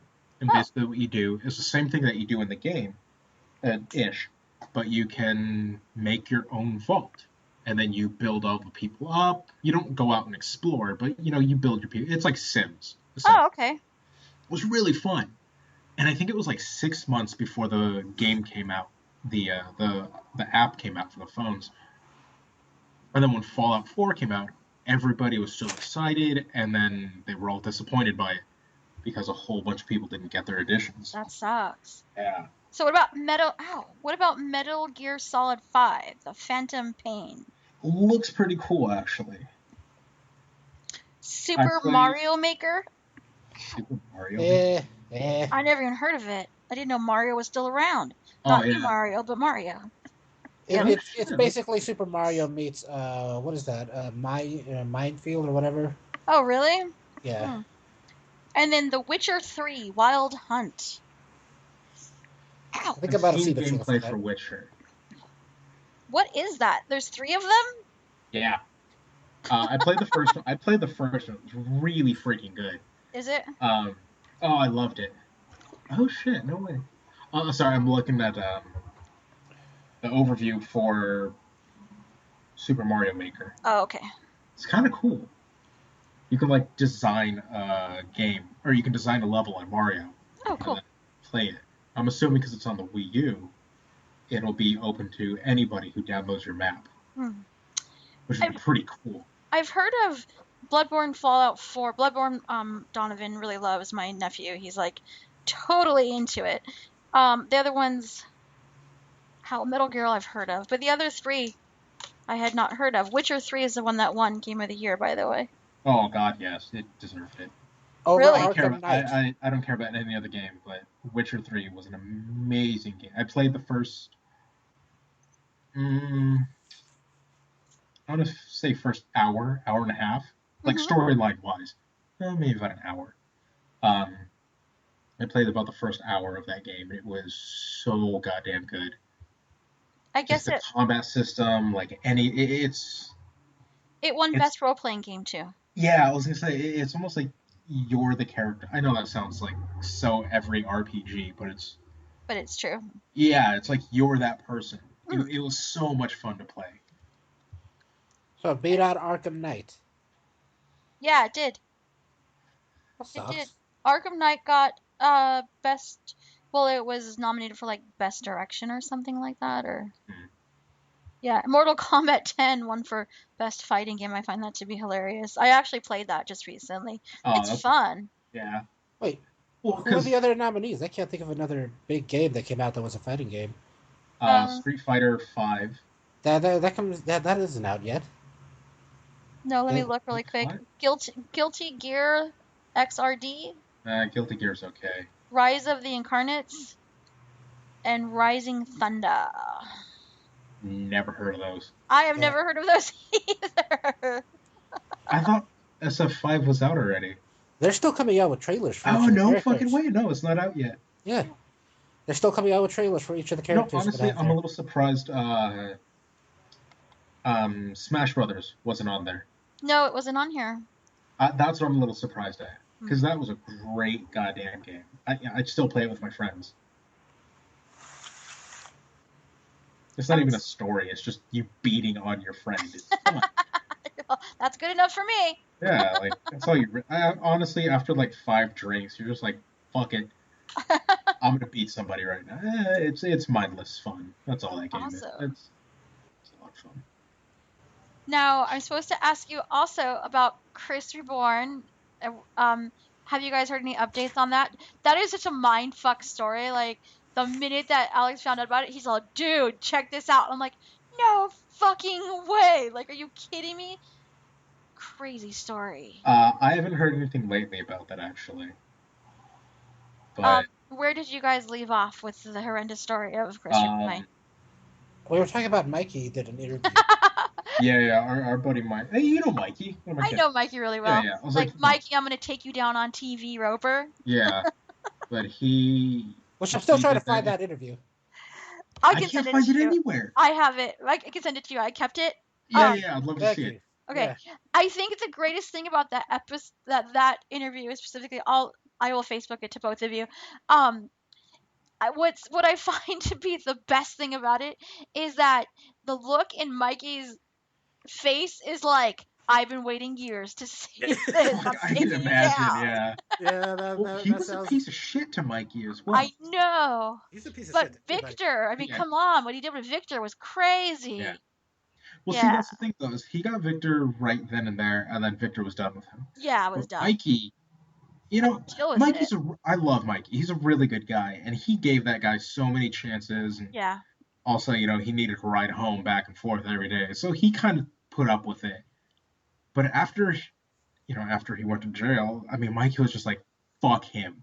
Seriously, And my that sister said he went to town. he did, and it's like you could tell they had to cut that interview down because, like, oh yeah, and like the way that he was talking, he's like, I could tell you 600 stories. Let me just tell you it all. I've been waiting for this moment. Like, it was it was a hilarious interview. Well, you know what's really funny? When I first heard that, one of our friend, I won't name names, but he actually texted me at like 5 in the morning, and he's like, "Hey, I'm not too sure if you've heard, but here," and he sent me a link to the um, to a article, and it wasn't out on the news yet. Oh my gosh. And so he sent it to me. And I'm like, dude, is that the same guy? And he sent me a picture, and it looked exactly like him, just shaved. And I'm like, What? dude, I was like, that can't be him. Raboyne. Yeah. And I'm You like, know, that can't be him. He looks so different, right? Yeah, he did. And that's what really threw me off guard, because I'm like, this can't be him. Like, You're like, he looks so like nice. What yeah. happened? He doesn't look like a well, And so, you know, I killer. finally woke up. You know, I woke up like at 7 o'clock, and he texted me at 5. So I texted him at like 7:30. I'm like, dude, is this real? And he's like, yeah. He's like, I don't know what to say. I was like, holy shit, I couldn't believe it. It's just such a weird thing because But you know, here's the thing. Nobody's surprised.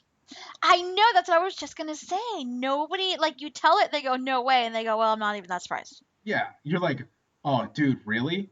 Yeah, I could see that. Like, that's it. Yeah, That's the only reaction. yeah. It It should was really not funny. be It's my that sister. easy. Yeah, my sister actually, that night, that after she texted me, she's like, dude, Mikey's on TV. I'm like, what? Completely forgot that he was doing the interview.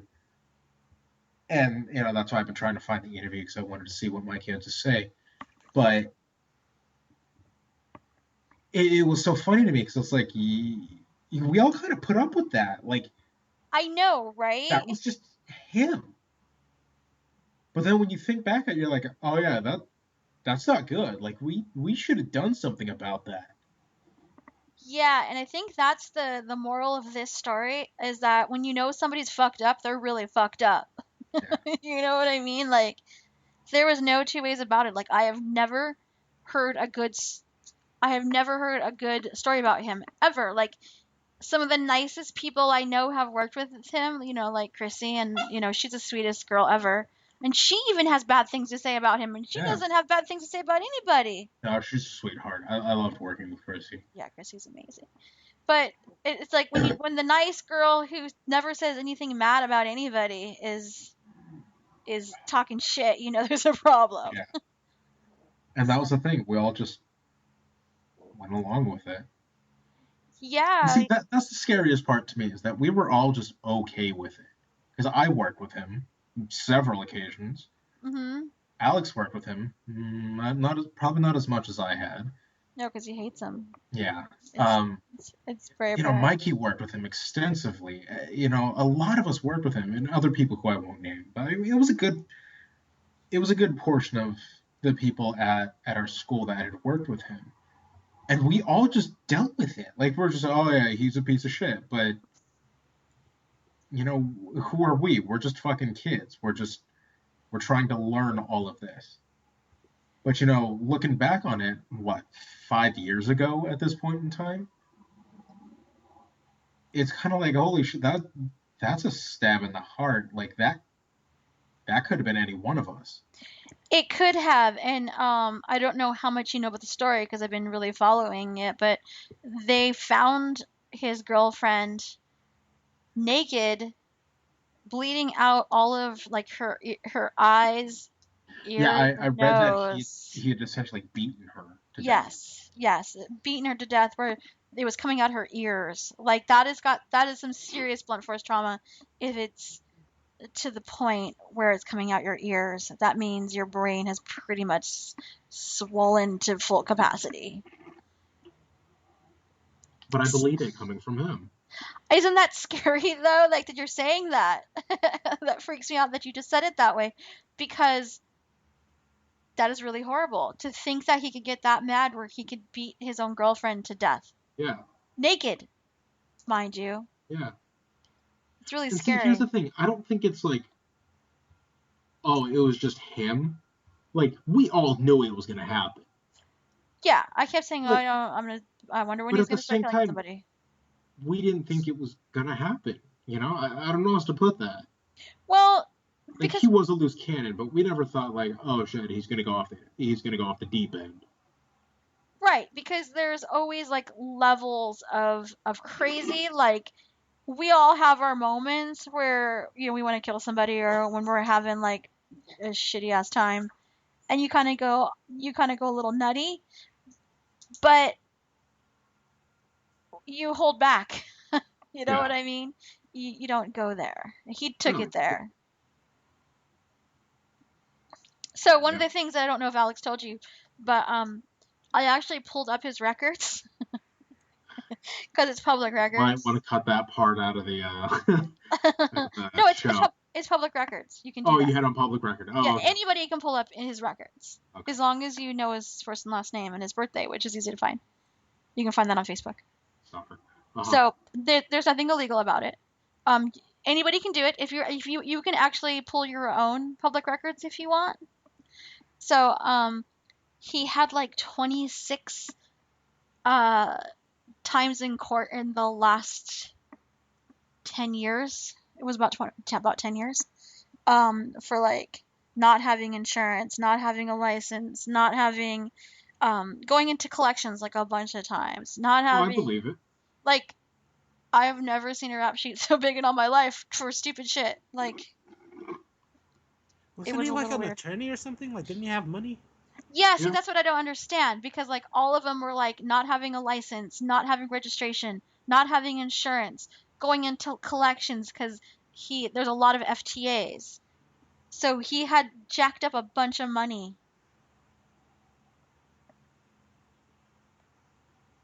Here's the thing. What if he didn't have that much? So where was he getting all the stuff then? You know, it's one of those things that we're probably never gonna know. Do you think he didn't have money? He might not have. Although he loved to brandish it whenever he had the chance. Yeah, he was always that guy, Yeah. who always had the best of everything. So do you think he didn't You have know, money? He just pretended to? he might have been an appearance guy. Hmm. I don't know, because it kind of tripped me out because you would think somebody who was a lawyer would be able to clean up his shit in court. 'Cause that's not real hard to do. Yeah, but with the amount of occurrences on his record, I mean, it's tough to get rid of everything. You know? That's true. That's true. I mean, fuck.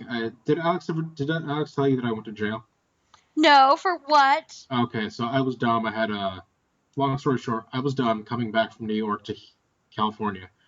Um, on 9/10, the day before 9/11, and I had a police baton in my backpack.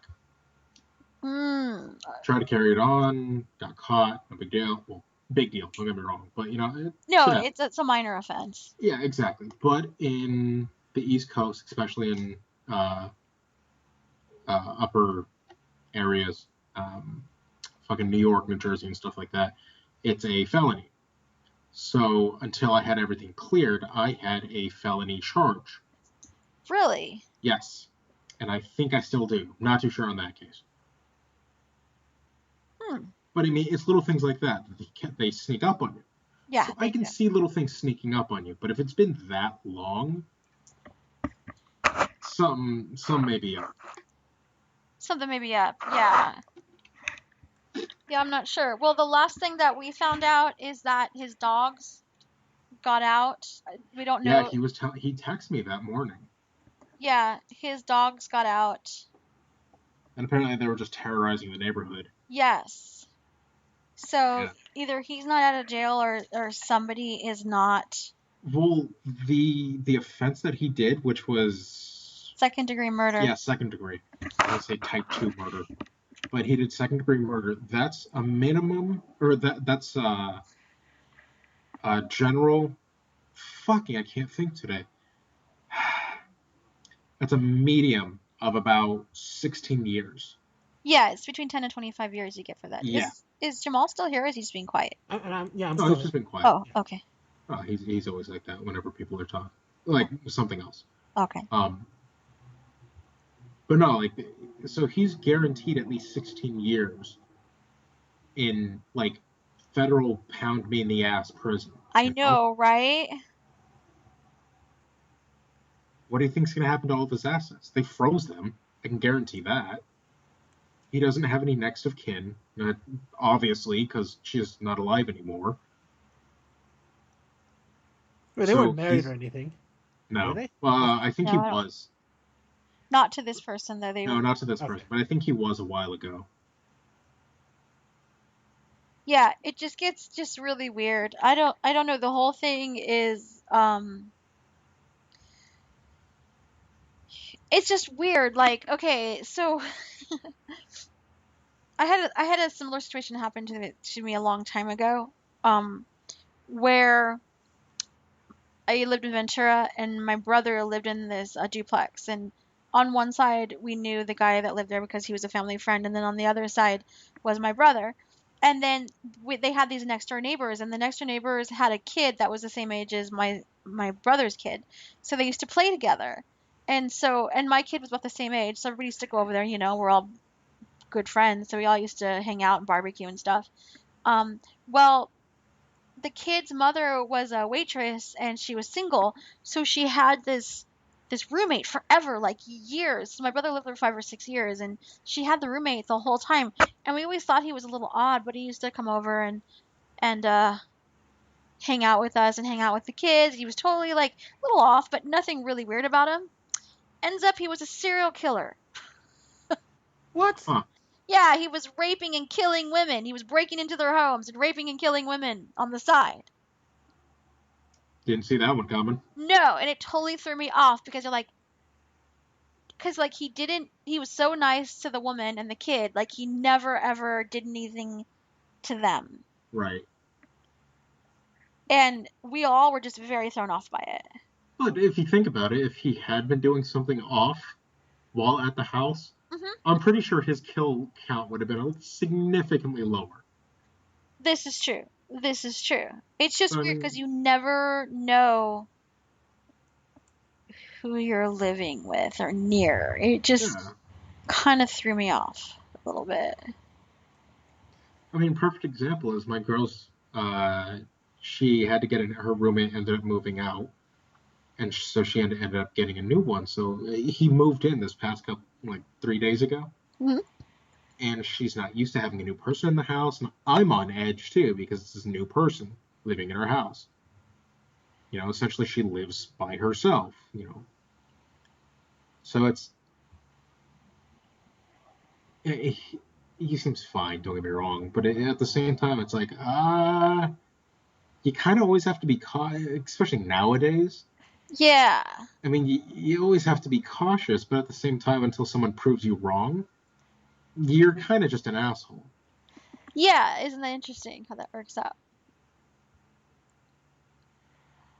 So we'll see how this. I'm kind of waiting for the trial to start. I mean, it was really publicized here. That's the thing. Oh, I can imagine. Like, this was a huge case. Well, he was an attorney in Phoenix for I think it was 9 years. And then he retired, and then that's when he moved to Tucson. Bless you. Thank you. That's when he moved to Tucson. I mean, he has powerful friends. Let me just put it that way. He has to. For the amount of time that he's been working, he has to have some powerful friends. How come he always looked homeless and smelled, though? Like, I've been to so many premieres. Like, we did a lot of short film, like, what do you call them? Like 48 Honestly, hour. that's a mentality thing.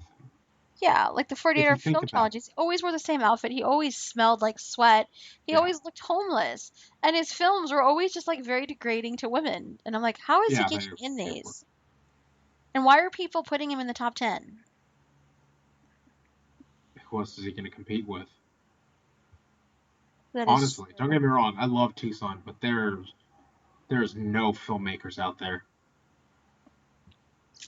Don't get me wrong. I'm pretty sure there are, but since I was or when I was living there, Mm-hmm.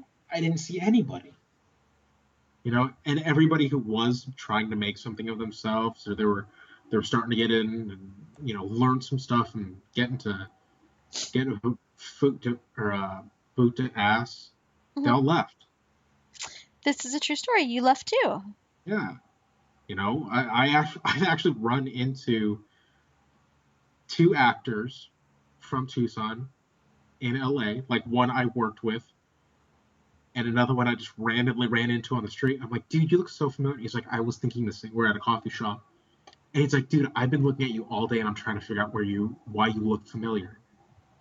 And I'm like, did you ever work for Pima Production, like in Tucson, Arizona?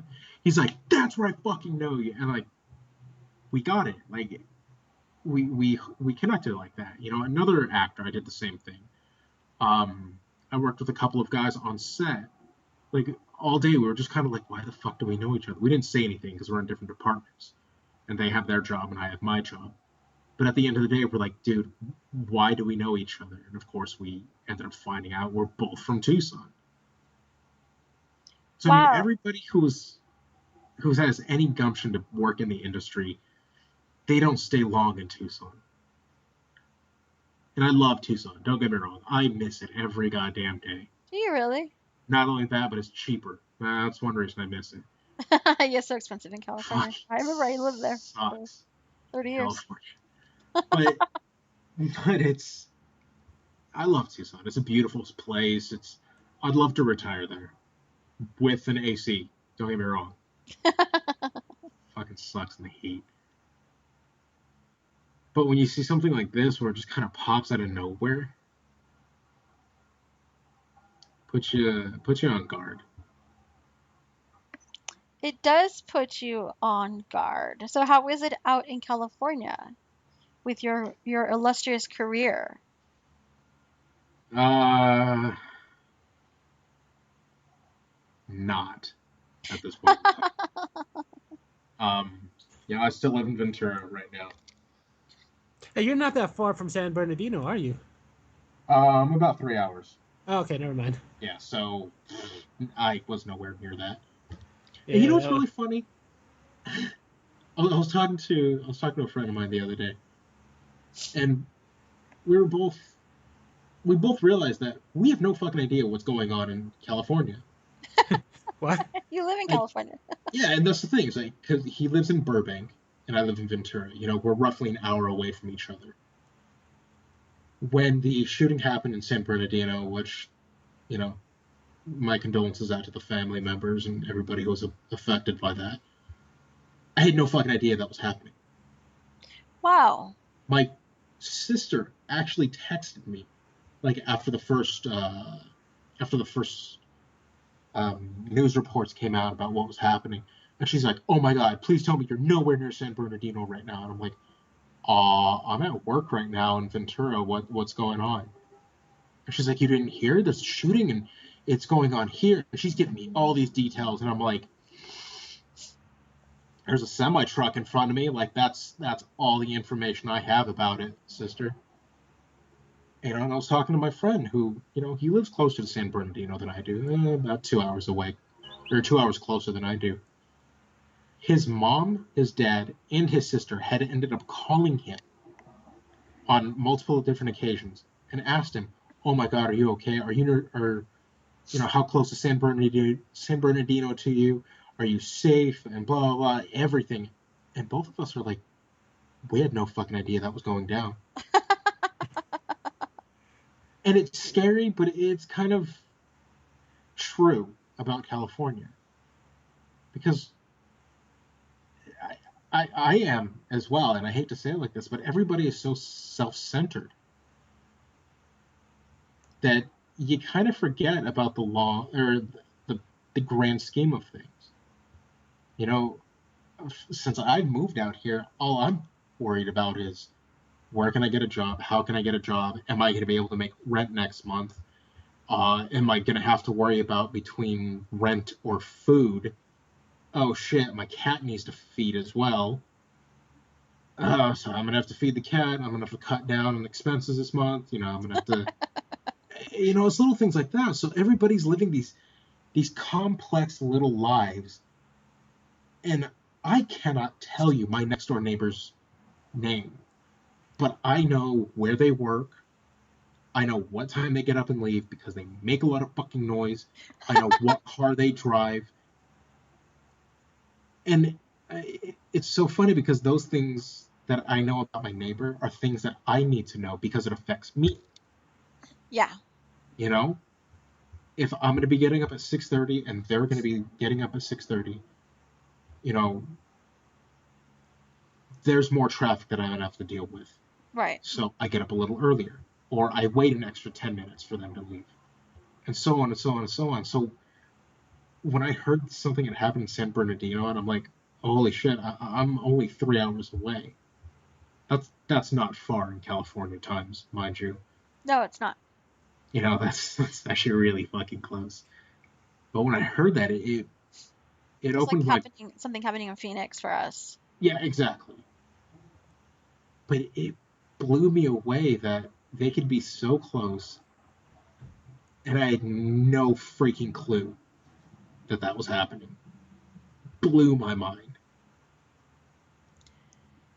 My friend actually lives not in San Bernardino, but he lives outside of San Bernardino, and he said that he was getting a new drum kit, and so he went into the store as it was happening, and I guess they put the whole city on lockdown, and he said he almost got locked into the drum store, and he had just got done purchasing the drum set and walked out, and they were putting down the doors because they were going to put everybody had to stay where they were. Yeah. He said he just got out of there and he figured out what was going on, like way after the fact. And I was like, seriously, you were that close? He's like, yeah, I was just on the street. I didn't even know. Yeah. I hate to say it, but yeah, I mean, a lot of people are like that. I went over to my girlfriend's house later that night and I told her about it, and she's like, yeah, I heard about it, but so-and-so told me about it. I'm like, yeah, it sounds about right. Crazy, right? Yeah. Nobody knows dick out here unless it pertains to what their life is. What you need is Google Alert, bro. Well, that's the thing. I do have it. You're so funny. I keep mine just like on CNN and MSNBC at all times. Yeah. So we're supposed to call you to find out the real information because, like, I'm one of those people where I'm like, well, if the end of the world is coming, I will know about it on Google and then I'll die. So honestly, I'm afraid I'm gonna hear about the apocalypse from like my friend's Twitter feed or some bullshit like that. Right? I'm actually really scared that's gonna happen. But you're gonna know about it right as it happens, so it's like you're gonna have that moment of fear, and then you'll be dead. So it doesn't really matter. Yeah, that'll be good. Well, I want to at least get hammered before that happens. I don't want to feel the apocalypse happening. You don't want to feel it. You just want to. Fucking pretty colors, and it just whoosh. Woo, burn. Yeah. I know how you feel. That's why I don't watch news, is because I just really don't want to know. Like, I'm perfectly happy being in oblivion. Like, I'm perfectly happy being blissful, so. See, I used to be like that. I used to love being able to live in my own little bubble, and then I realized the world is changing so rapidly right now. I can't afford that luxury anymore. It's not like I need to, but I have to know what's going on in the world. Because the littlest thing that happens here in the state, or that happens out of the States, is going to affect the U.S. Yeah, that is true. Anything. Fucking... I mean, an example is ISIS happening right now. Yeah, it's crazy, all that stuff.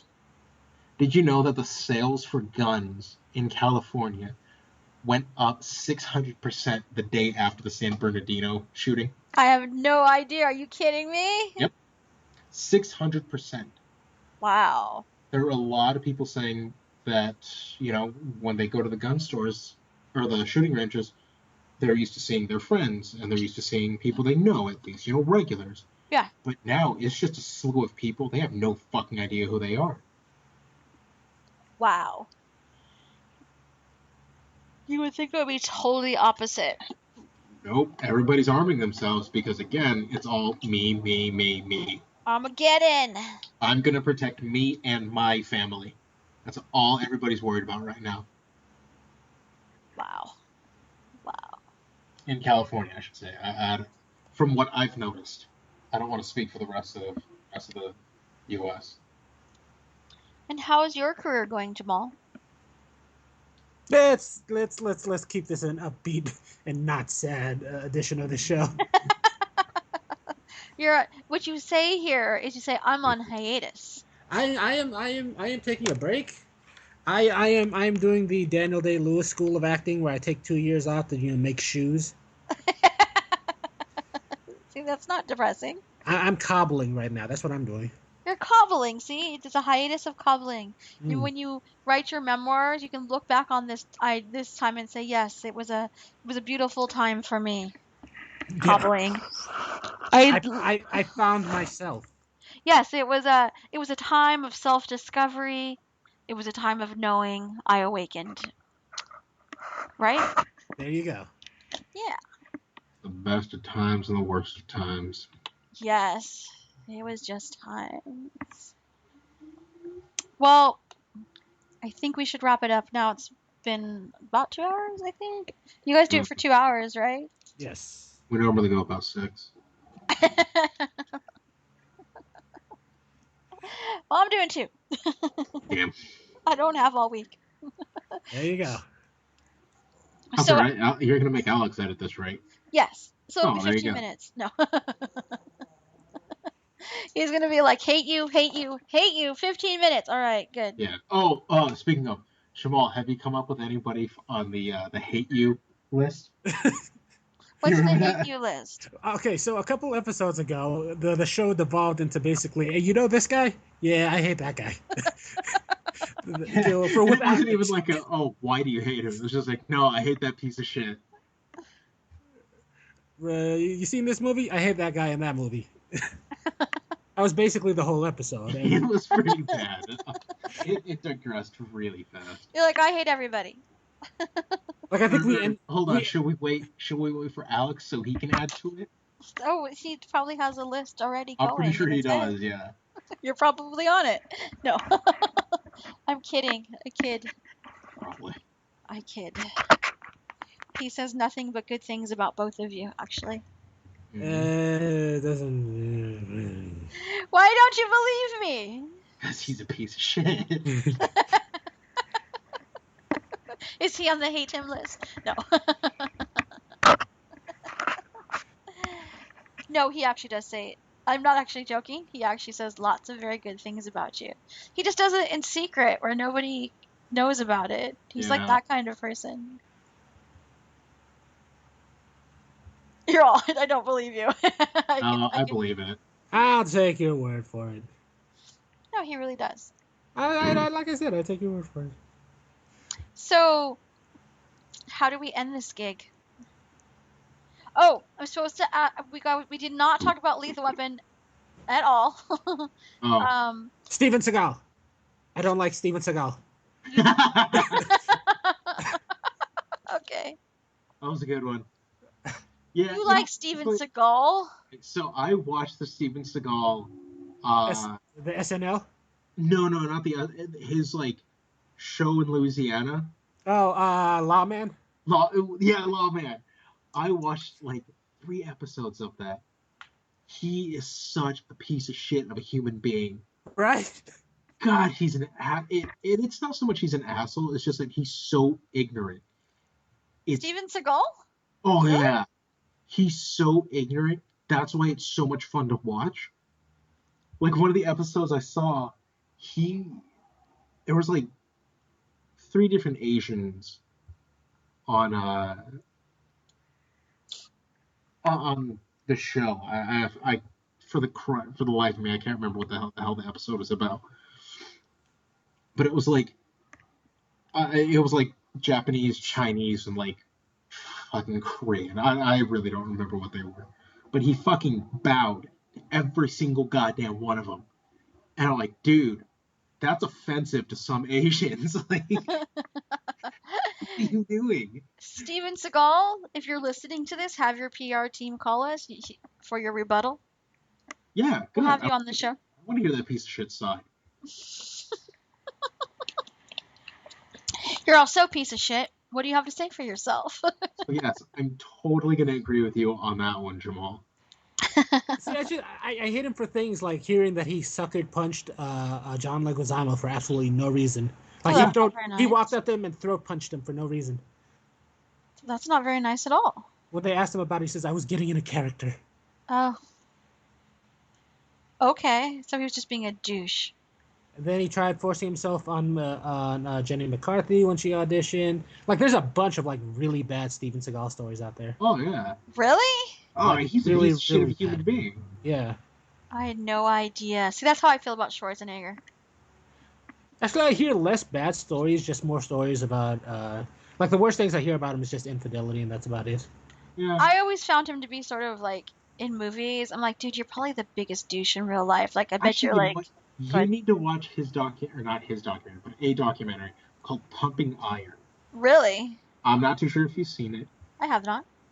It's really interesting because it's basically it's him, but it's when he was in his prime, when he was winning Mm. Mr. Universe. Yes, Mr. Universe. Yeah, Mr. Universe. Oh, sorry. Schwarzenegger, if you're listening to this, have your PR team call us. We'll have you on the show for a rebuttal. I want the sound clip of him saying California. California. Let's go dust Also it. there. You should do there is a raisin thing- commercials. California raisin. Oh boy, go ahead. Oh Sorry. shit! What's the name of him? How do you spell Schwarzenegger? I don't SC know. Sports. May the shorts be with you and Hager. I don't know. Okay, there's this band called Austrian Death Machine. I know what you're talking about. Okay, Jamal, do you know who this is? No, I don't. Alright, I'm gonna send you the clip right now. Go ahead. It's fucking amazing. For a while, I actually worked out to their music. Did you really? Oh my god, it was great. Oh my god, that's so hilarious. And Playing it so, now. Playing it now. If you hear anything, okay, that's cool. me. So this is the first song I ever heard from them was "Get to the Chopper." Yeah, get to the chopper. Yeah, I was crying. I was laughing so fucking hard. But yeah, I used to work out to this band for a while before I blew my knee out, and goddamn, so much fun to work out to them. One of the other people that I found to be douche-tastic, like seriously on the like high on the douche level, is Captain Kirk, whatever the fuck his name is. Like, we saw him talk at Comic-Con a few years back. I don't know if you were there for that one. Bill Shatner. Yeah, but he was like Douchemaster 5000. Like, he had douche on dial, like speed dial. Everybody who ever worked with him, like everybody knows he's kind of a dick. Well, he's not kind. He is a dick. Everybody knows. Dude, he's so full of himself. Well, yeah, but also if you think about it, it's kind of hard not to. He's done a lot of stuff. Yeah, he has. I mean, he did one of the best Twilight Zone episodes ever. So I mean, everybody knows that one. He's got that going for him, but he's just so like he just being up on stage. I was like, oh, when is this over? What's his name? Oh lordy, I can't think of his name. Passed away a couple years ago. He was a photographer. Mapplethorpe? No, the Vulcan neck pinch. Nimoy. When Nimoy passed away, he never really spoke well of him. They were friends, don't get me wrong, but he never really spoke well of him. Yeah. What's his name? God, man, my brain is dead tonight. I can't think of anybody. It's all the shrimp you ate. What's his name? Asian guy. George Takei. Takei. Thank Takei. you. Fuck me. Rhymes with gay. But when he invited him to his wedding, Shatner didn't even show up under Takei's um, wishes. He did it on his own being, and like even when his friend, George Takei was doing a lot of news, Mm-hmm. like the radio shows and stuff like that. Um, they actually talked about Shatner, and they asked about him and who he was, and trying to get him to come out and talk, and then he didn't do anything, and there was a lot of bad PR going about him back then. And this was I want to say about 5, maybe 6 years ago. But it was also oh no, that's what it was. It was during his wedding. That's what it was. It was during Takei's wedding that he didn't come out, and then all this news came out, and they're like, oh yeah, William Shatner's not going to his friend George Takei's wedding. Like, is he homophobic? Like, what's going on? And then apparently it was a giant PR, stand For his new show, right? for his new radio show. I know. And it really pissed a lot of people off because you're like, how could you do that to not only George Takei, and everybody loves him, but how could you do that to your friend? Yeah, he just doesn't think. It's so... If you're listening to this, have your PR team call us so you can rebut it. You're a piece of shit too. I don't care. It'll be the piece of shit show. We'll just have pieces of shit Uh, on this show, and we'll have the South Park piece of poo, and he'll be our host for the evening. What's the poo called on South Park? don't help her, Jamal. Let her do it.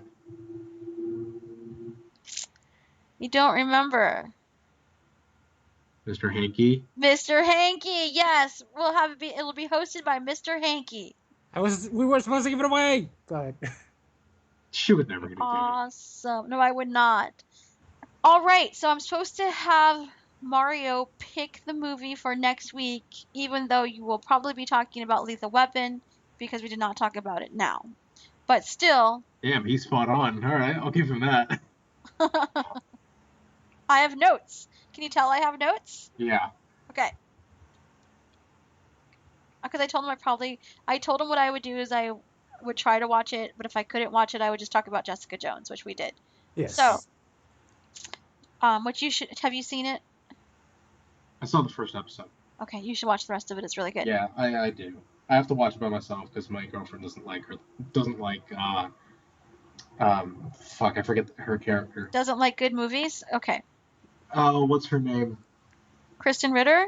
Kristen Ritter. Man, my girlfriend doesn't like Kristen Ritter, and it takes her out. Oh, okay. So she can't watch it. It's very good. You should totally watch it. There's a crossover, too, from Daredevil. I heard, yeah. Sort of. Sort of, yeah. It's alluding to things to come, I think. But, so what is the movie that you are choosing? I am going to go... Wait, we don't have a time frame on this, do we? I'm pretty sure at this point we're just going to keep pushing back this until, like... That's what I figured. But Lethal Weapon actually becomes the thing we do right before Christmas. We're still doing Christmas, though, right? Yes. Okay. I'm going to go with the classic 1983. Love Actually. Huh? Love Actually? Love Actually didn't come out in 83. It's still funny. But it's with our favorite friend Ralphie and his Red Ryder BB gun. Christmas Story? Yes. Okay. Christmas Story it is, then. You want to hear a secret? I have never actually seen that movie. Get out of my face. Seriously, like Get out of my face. No. How have I not seen that movie, right? I don't know. So I'm gonna look it up on Netflix. I'm gonna watch it for you. Yeah, I don't think it's on Netflix, actually. It's not? It used to be. They lost a lot of stuff recently. Well, I'm gonna have to look for it then and find it and then watch it. So. Oh shit, that's right. I don't. Where's my phone? There it is. So I want to know. I mean, just for because I'm not usually on this show, and I just want to know, like, how do you pick movies? Do you just pick them off the top of your head usually? Somebody says something, and then we for whatever reason it sticks with one of us, and the other one suggests something. Okay. Yeah. Okay. Or unless you let me choose it, and sometimes I do it just to piss you guys off. Yeah. Like, what if you force people to watch? Well, Deathbed, the bed that eats. yes, that one. Oh, you were the one that did that? But Yes. I will say that sometimes Oh, you suggest a movie that you think will make us mad, and then we actually watch it, and then I'm I actually know. enamored, man. And you have no idea how angry I get when you guys are like, oh, I actually enjoyed this. did you choose that tire movie too? No, that was Alex. That was Alex. I You hate that you did movie. choose what is it the Japanese one? Oh, the big one. Oh, Big Man Japan? Yeah, Big Yeah. Man Japan. Oh, I love that movie. So good, so good. Now I I told you it was worth it, didn't I? Now I Yes. understand why I have been forced to watch so many weird movies lately. I try to choose I sensible still need to movies. watch The Refrigerator though. Oh God. I No, you still don't. need to watch that. If you No, don't you have really to, don't. don't. But it sounds so good. Have you guys seen a little movie called Basket Case? No. If you like The Refrigerator and you like The Deathbed, look up. It's a really creepy 80s horror movie called Basket Case, and it's literally Oh, I about. hated Deathbed, so I'm pretty sure I'm not gonna like Basket Case then. Well, you Yeah. will for just the creepy value. It's about a guy in a basket. It's a head in a basket that kills people. It's super cheese. I'm actually gonna. That actually sounds You kind have of to cool. go look it up. Hey, It's some interesting Shimon, shit do you in remember there. which episode Big Man Japan was? I think that was like episode 2 or 3. Yeah, It it was was really very early. beginning. Was it? Yeah. So for those who this is the Oh yeah, first you're right. It time, was episode 3. yeah, for those who are first time listeners or for those who are catching up, you can you can find all of the archive shows at mof.ninja. That's www.mof like makers on film dot ninja ninja. Yes, it's ninja. Hey, Coffee Cane is back. What's Coffee Cane? Oh, Our it's someone that we don't know, but we thought was our someone that most we our knew. most loyal and valuable viewer or listener because Coffee Cane comments regularly. That's awesome. Hello, Coffee Cane. We love you. For those who Holy are shit, just listening, guys! I'm gonna change my movie To uh-oh. what? to the Star Wars Holiday Special. Oh man, that is Yes, like Life Day is like the best day ever. I'm in. We have the Yes. tracks version of it here. That is So basically, what it was, I was going through all of our old comments, and every once in a while we get like 2 or 3, and then I found one right now for Hamlet 2. oh It was episode God. 31. From our friend Coffee Cane, and it said, maybe in light of current happenings, your film could be the Star Yeah, Wars Holiday Special. And I'm like, yeah. holy shit, this is the perfect fucking time for that. It is. Um, Alex and I have had a tradition since our first Christmas that we watch the Riff Tracks version of the holiday special on Christmas Day. Nice. That's like our little tradition. So it's perfect timing because we're gonna watch it anyway. That's great. So Um, yeah, I'm never gonna gets old. totally change to the Star Wars Holiday Special. Okay, so the holiday special it is, and if you don't know about the holiday special, there is actually a copy of it on Daily Motion. So if you look up Star Wars Holiday Special, you can watch the whole thing on Daily Motion for free. Anybody who has not seen it, you should, so that you can hate Star Wars too. Oh, this is gonna be the first time I've seen it sober. Oh no, really? Yeah. I highly I highly suggest purchasing the riff tracks that goes with it. So worth it. So worth it. It takes it to new heights of awesome. Somebody totally put it on YouTube. Yeah. But it was on Daily Motion for a long time, so you can find it there too. Um Oh, I'm so excited to watch this now. oh, you won't be excited after a few minutes. Oh, you can. Oh, I've seen it before, but I know it's pretty. I mean, that whole like, was it her name Diane Carroll or is that her name? The who? one, the one where Chewbacca's dad puts on the headphones and that lady's singing. Oh yeah. It is so porny. Oh my god. You do realize that that's essentially your grandpa watching porn in the living room I know. on Christmas Eve. Oh God, yes. It's so porny. I just like, oh my god, who wrote this? It's crazy. So again, if you want to look, there's a whole. I think you guys have 32 episodes so far. So you can also find Makers on Film on iTunes and on one other place, right? I can't remember. Probably. Stitcher.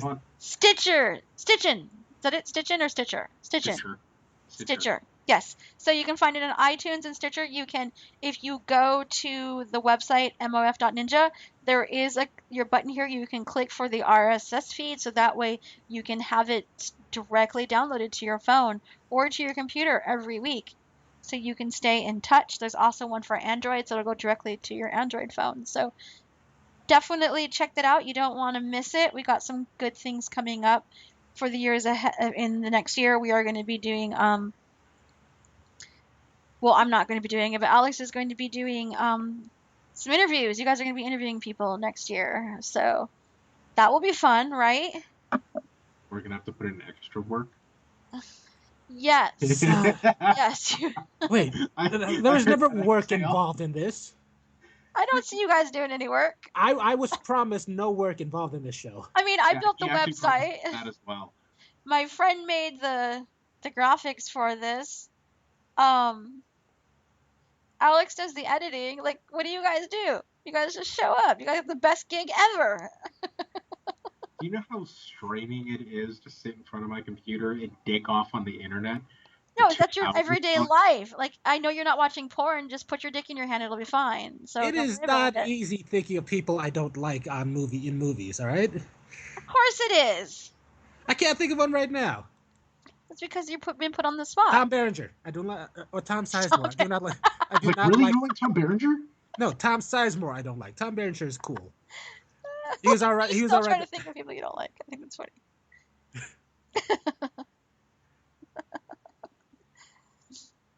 John Cusack. Here's the thing. This is more of a diss than me saying I don't like him. Oh. I don't. There isn't enough not to like. He's so bland. You think John Cusack is bland? Cusack. Cusack. Oh. I like John Cusack. He's so bland. There's nothing there to like or dislike. He's sort of just. I know dialogue. I don't know him. I like him. Like, I honestly don't have an opinion about John Cusack because I don't know enough. His acting style is just so blank. It's like vanilla ice cream. Yeah.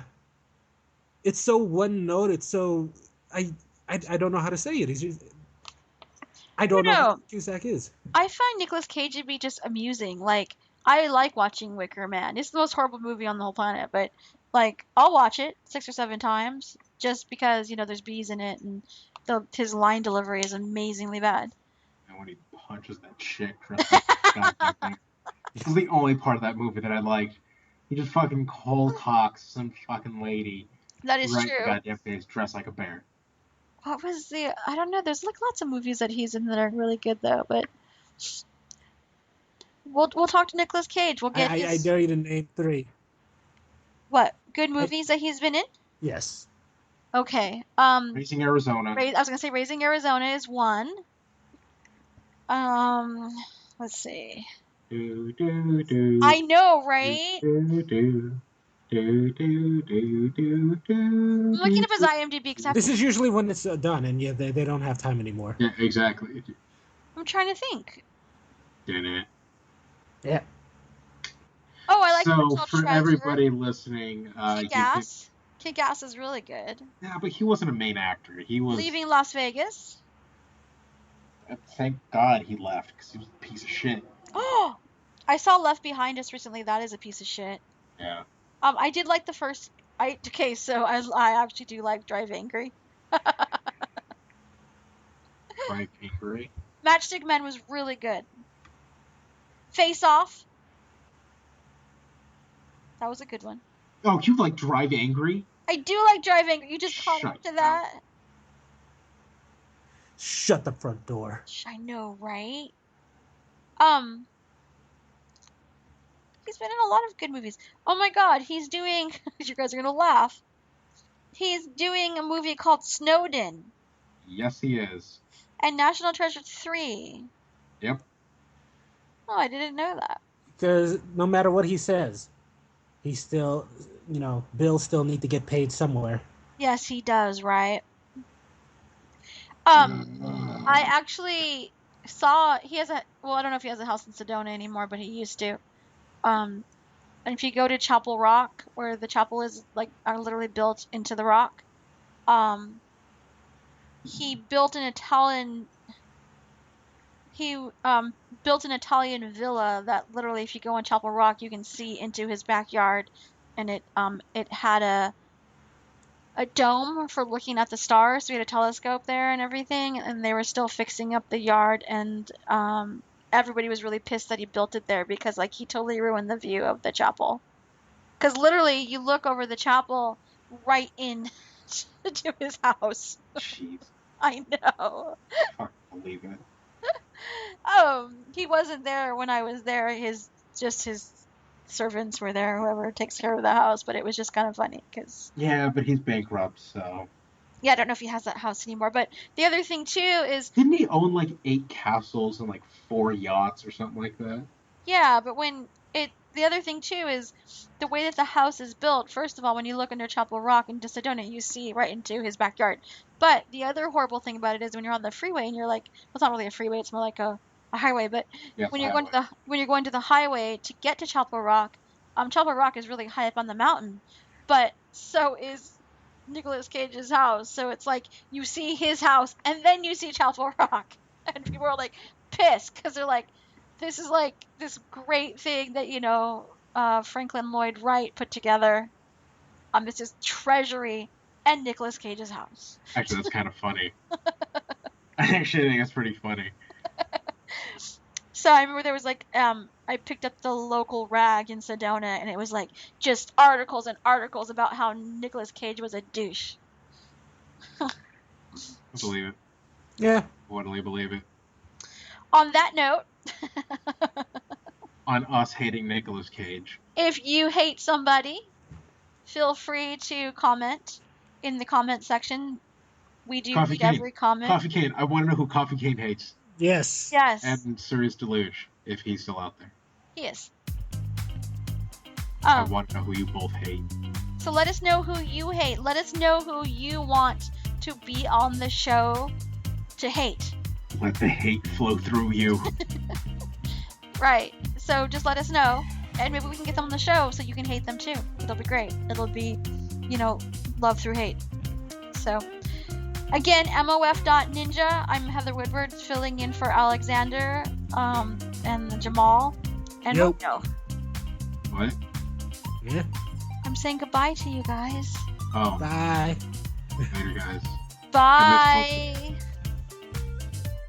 Join the makers each week as they discuss film, TV, and pop culture. To learn more about them, go to mof.ninja. This is Michael Caine saying goodbye.